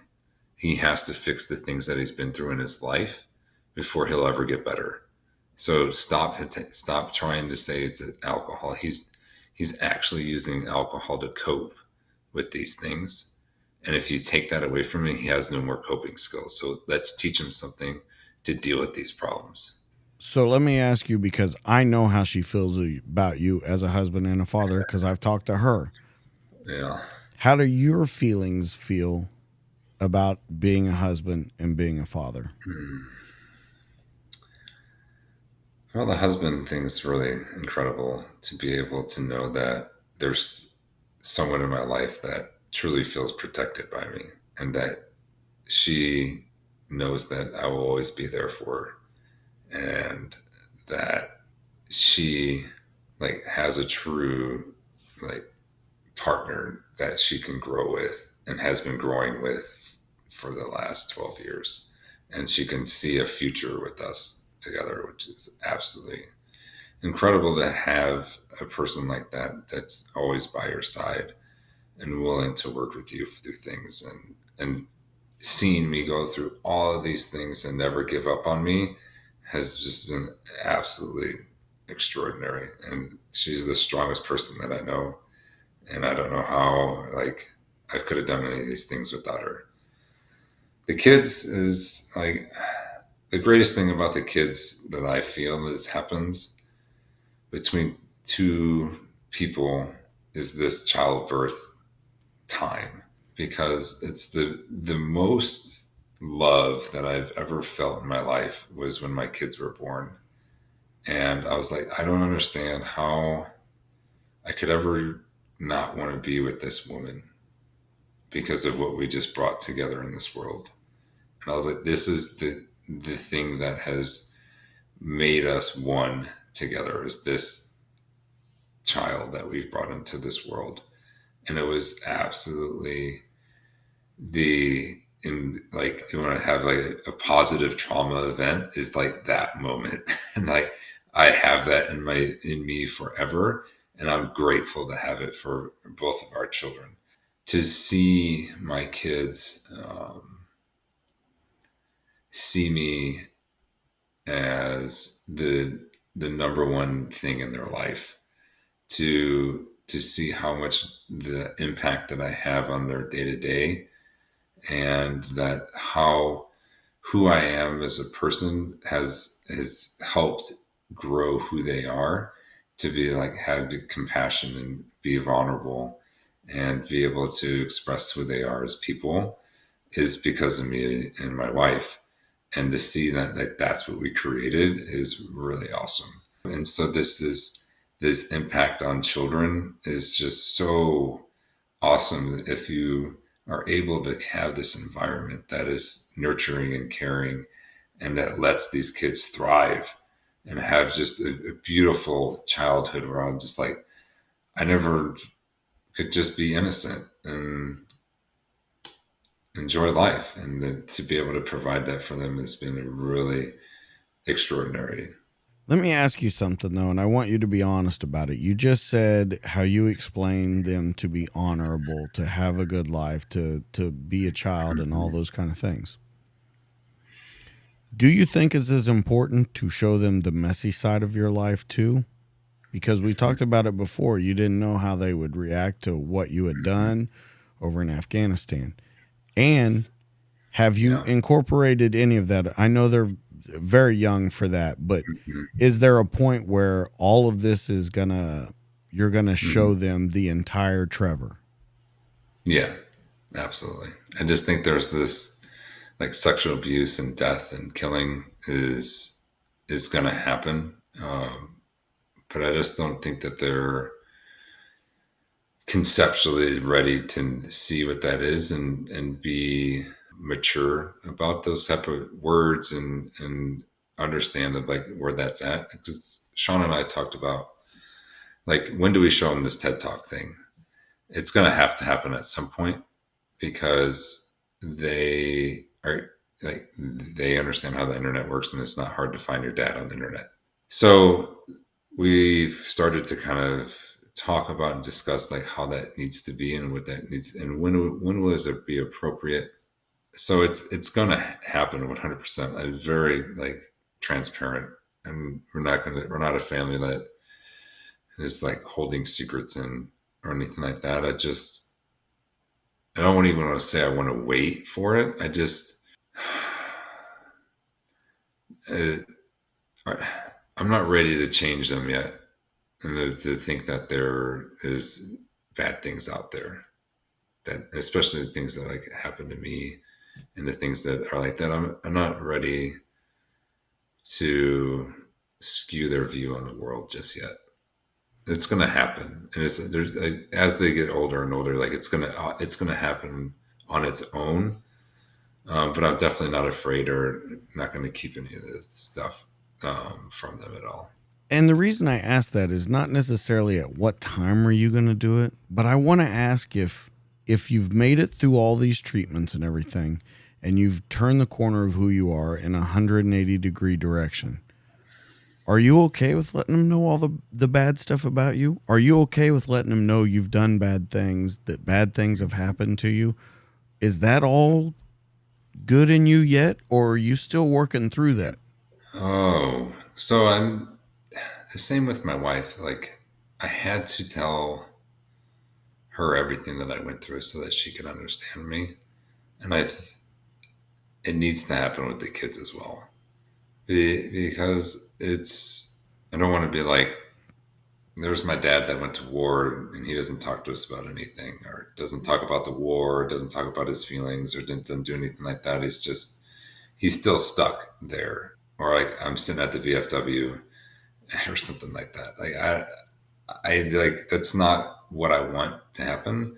And I want them to know who I am and the things that I went through and the things that I did, and that that's who their dad is, and that it's okay to have been through those things and for them to know those things about me. And I just think that that builds like more family, more community, more trust, more knowledge about who I am and who we are as a family. I think just makes us that much stronger by being honest about the things that I've been through and the things that I've done. Do you think, looking at it now, that you're okay with all of that coming out? Yeah, absolutely. I mean, that's awesome to I hear. think I've put in so much time and effort and into it that it's becoming just simple and just easy, and like it doesn't seem to hurt anymore, or it doesn't seem to like put knives in my sides, or that I have to be fearful of saying anything, or that I have to compartmentalize or keep something away from anyone. Like it's just there. I don't see why you just can't talk to anyone on the street for anything that you've ever been through. At this point, it's like I'm an open book, and I want to be able to share those experiences with everyone, and especially my family and my kids. That's awesome to hear because I think you would agree 5 years ago, that was not the same answer. Yeah, no, Not no, even, no way. yeah. I think I we weren't don't. even close to that. I think I was still angry a lot. I think I had a lot of unknown. Had no way to explain it, or that I felt would have been acceptable, or I would have been looked down upon, or judged, or not been this wonderful father that it would change their view of who I was. And I don't feel that way anymore. I think we need to talk about the treatments that have gotten you here because you've had a couple different ones. And I've said to a lot of people on the show, I think that a lot of these, if you talk to the general public, if you talk to people that don't talk about this stuff on a regular basis, they seem like very fringe therapies. And I would like to see these things become mainstream therapies. Yes, they are mainstream therapy in certain circles, but I think the general public, and I think you would agree, looking at them says, how does this even work? So can we start with SGB? Yeah, it's still a gangland block. So the very first thing I got to tell you is that I'm not a medical professional, and this is Trevor Beaman's experience, right? So the very first thing you have to remember for all of this is that my trauma was like this big, right? And so you got to remember that in context of all of this stuff. So the stellate ganglion block, I had a dual sympathetic reset, which is two shots on your side or neck, and the stellate ganglion nerve that's here, that's connected to your amygdala portion of your brain. And for us that have been through a lot of trauma, like it's kind of just like switched on, and it's like hypervigilance, right? So what this shot does with each side is a local anesthetic into this nerve bundle, and this it makes it almost your amygdala like relaxes for like 15 minutes with the local anesthetic. And what that did for me is that if you were to look at life as picture in picture, like on your TV, like all the trauma events in my life are like pictures throughout the like on the television, right? And what that did was like it took the screen down, and all I could finally see the world just with what was there and nothing else from the past.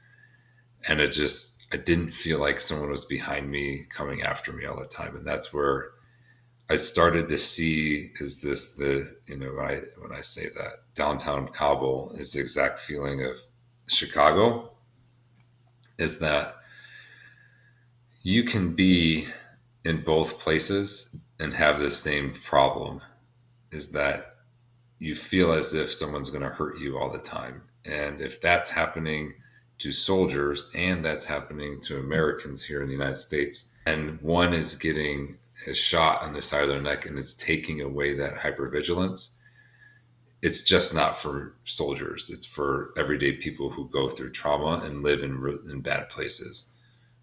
It's just part of living, I say, in this time in life. Like there's so much that you're just it's your brain is hijacked from all this information, and it's just you're saturated, and it's just too much coming at you at once, and so you just get overwhelmed.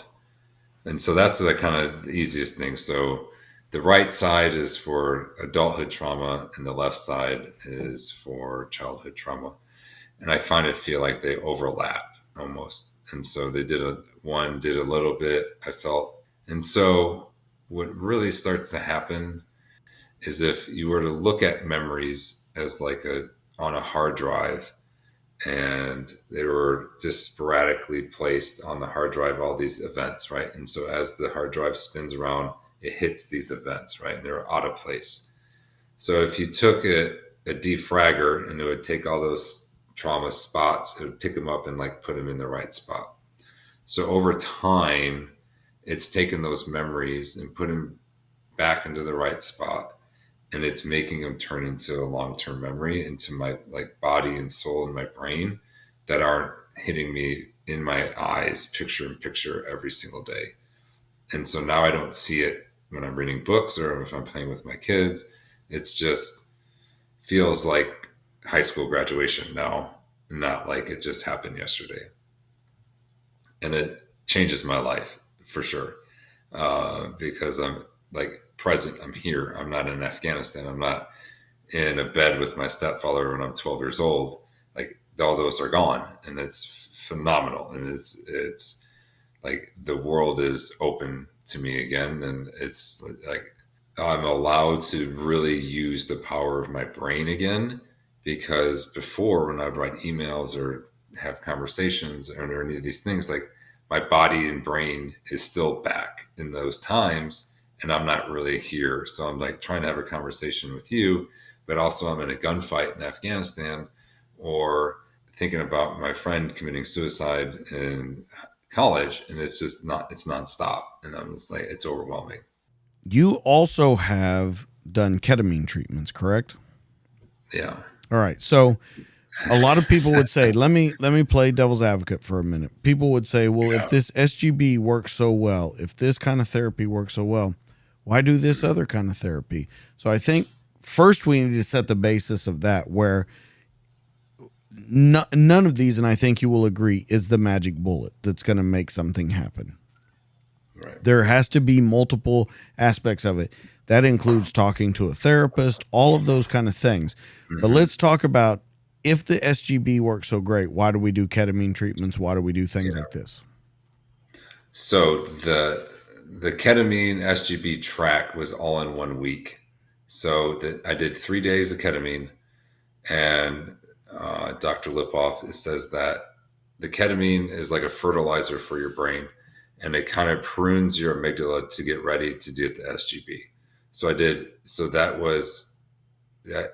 Ketamine's for TBI, neural pathways. The medicine in your brain like starts to grow those synapses and those brain fibers and things like that.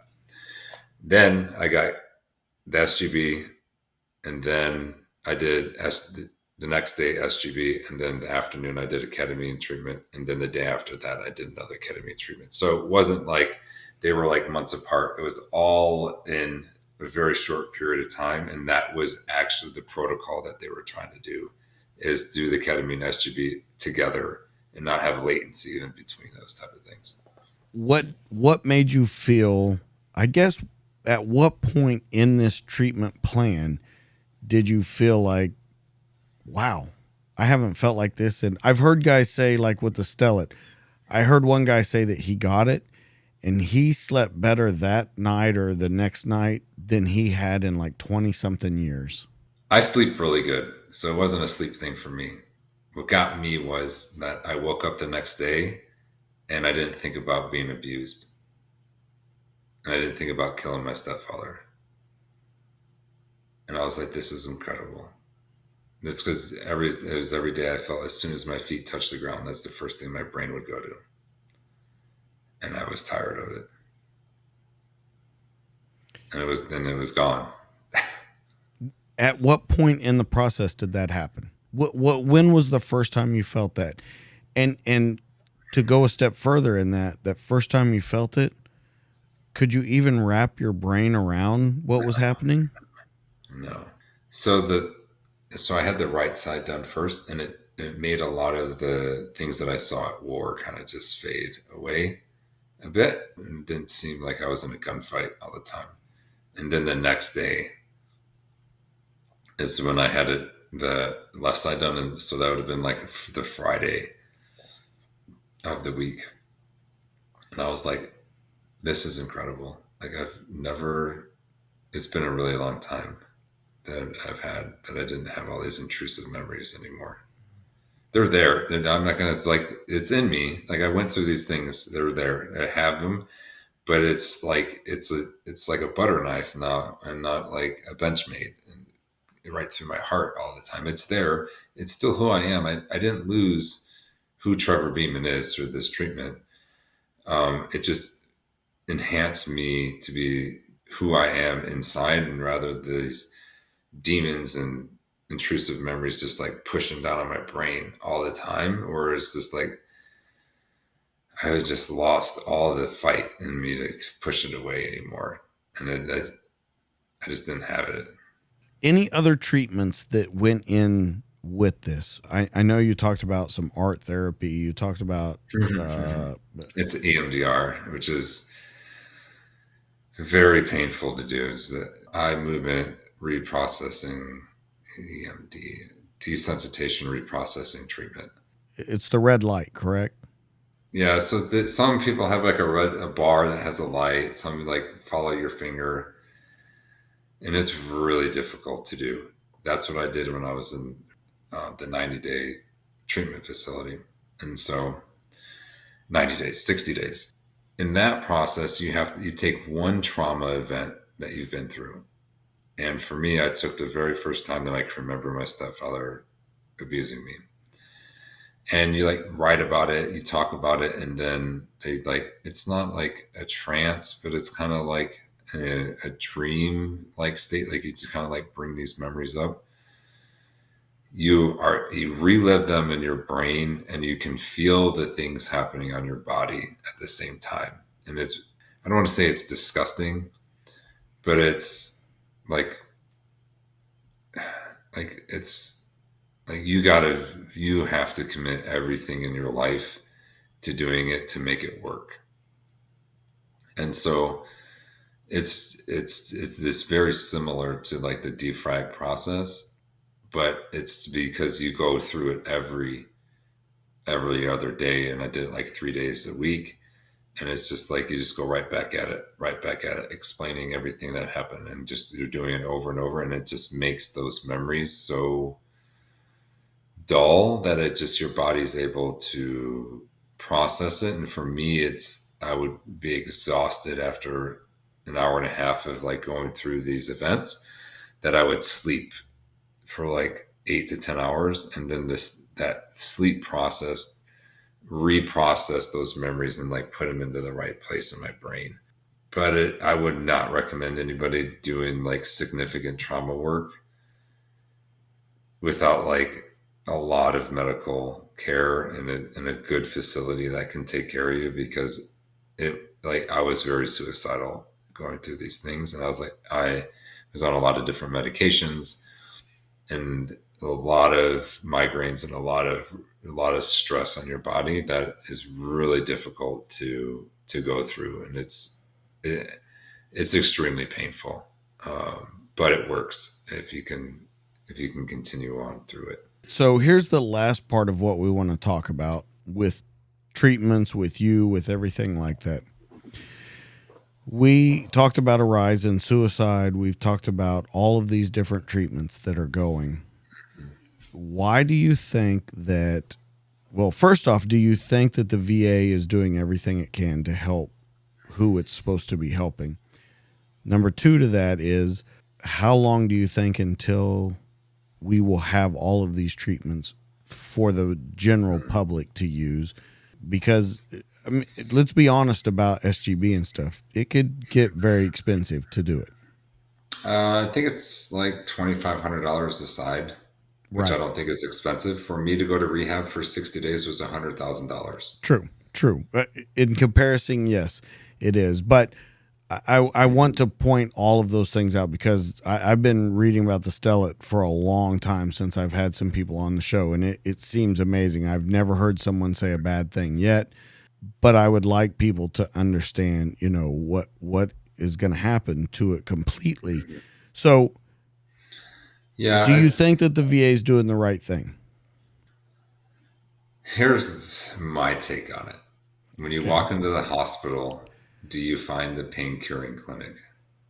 I mean, that's kind of hard to answer because yes, that's what a hospital is supposed to do is heal you. Yeah. Well, so here's the thing. You go in there and you find the pain management clinic. Okay. And so there's money into managing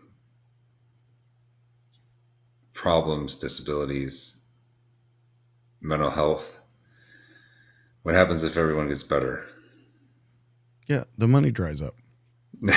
So, I mean, I don't want to necessarily say it's that at a financial, big corporate level of pharmaceuticals and things like that, but it's not helping make it any easier for guys to get treatments. And how much efficacy are we seeing guys being on these prolonged medications? And how many stories are we hearing about guys that went on medications and then now are off them? It's like, are we putting people on medications for life? And that's what we're, so that's why I say, like, we're just managing problems and we're not really fixing anything. And so and then changing of terms and having disorders or injuries, I think that is a different thing for insurance companies and billing things, and affects the people to get treatments, and understanding that ketamine is just not an anesthetic that helps for like surgery or a traumatic event for like injury.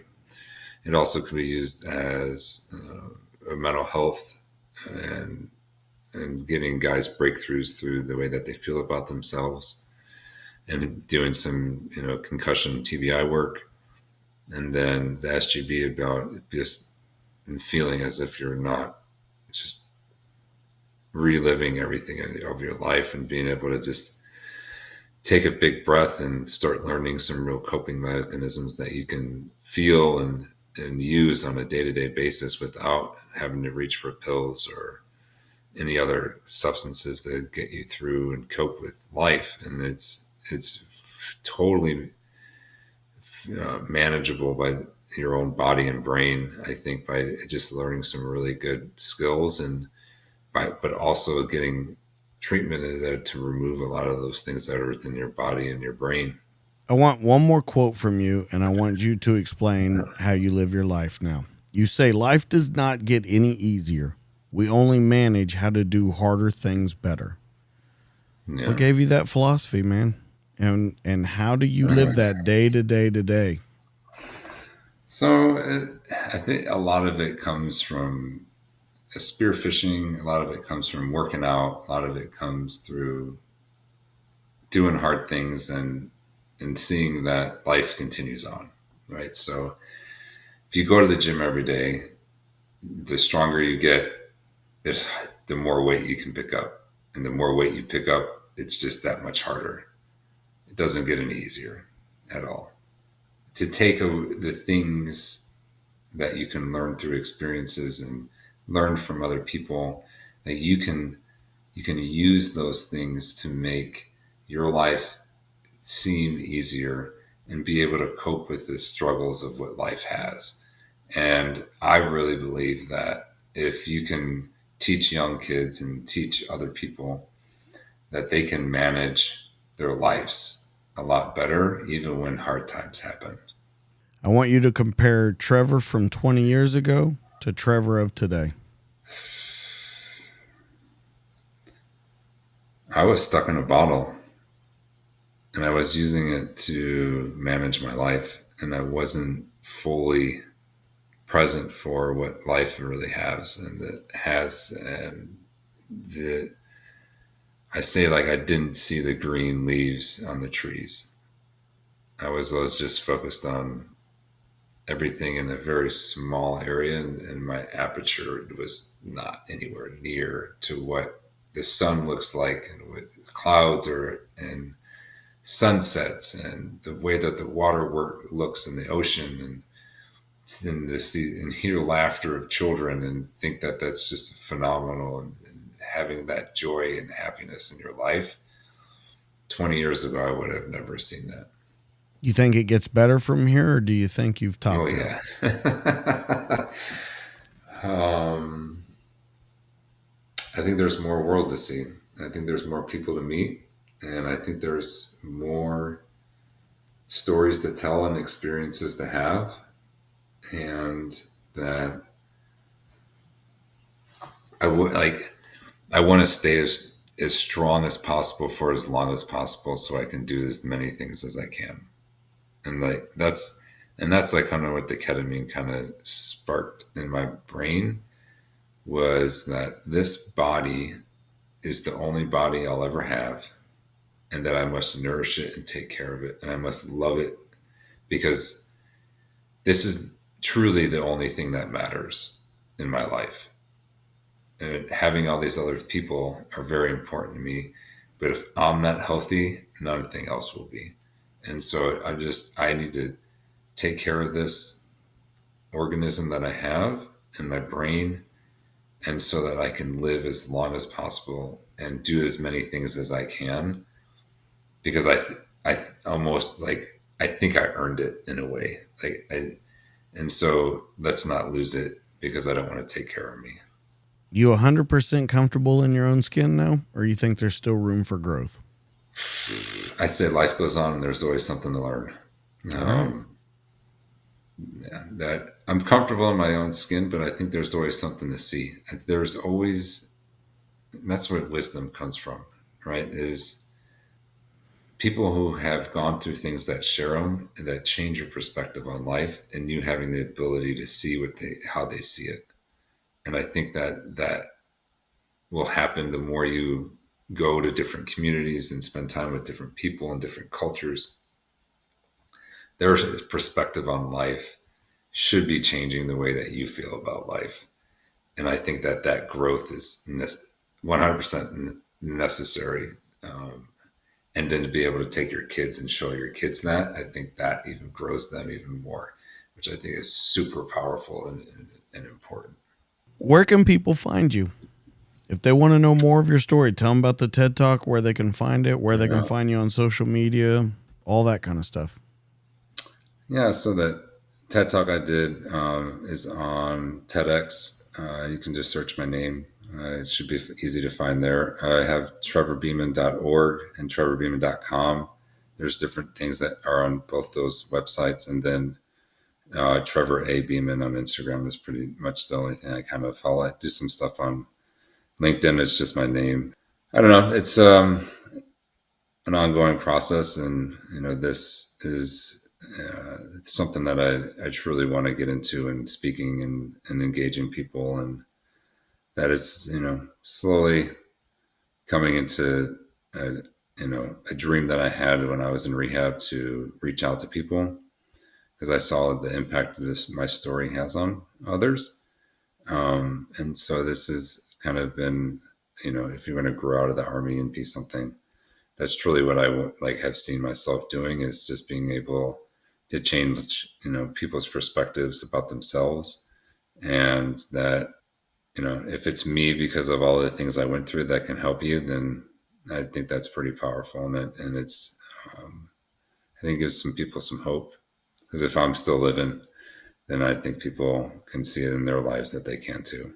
You have a fantastic story. I'm so happy that you came on here, that we've got to talk so much between the two of us just about, life in general, how you approach it, because like I said, it's such a 180-degree difference from what you used to think. And I cannot wait for more people to get into your story, to hear more about you, and to hear that there is help out there. Guys, don't forget that. If you're not feeling right, if you're seeing those ideations, make sure you talk to somebody.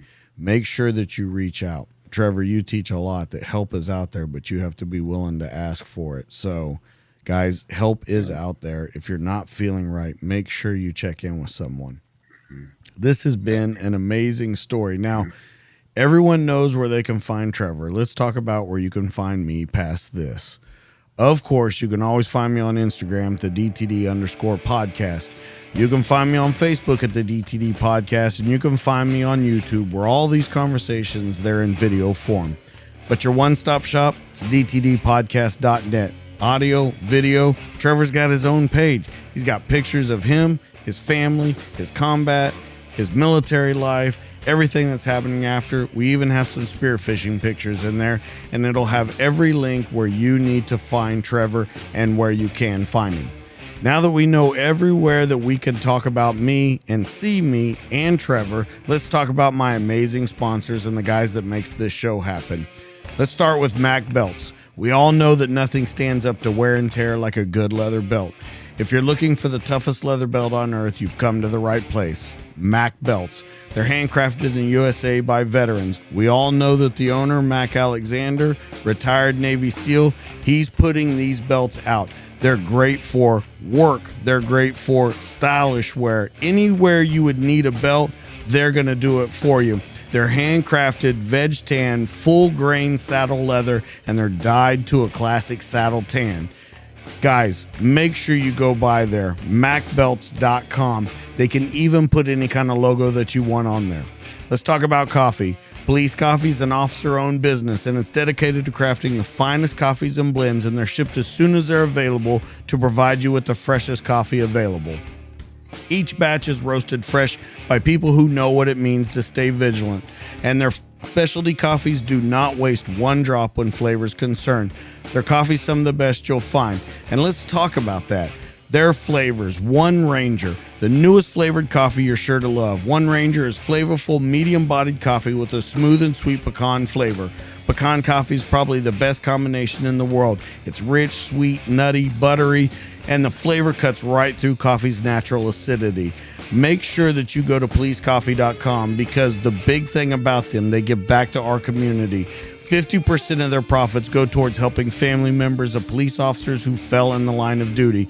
Guys, do not forget them. MacBelts.com, policecoffee.com. When you go to policecoffee.com, DJ K10 will get your 10% off your order. Make sure you go to them. They make this show happen. Guys, this has been one of the greatest things that we've talked about.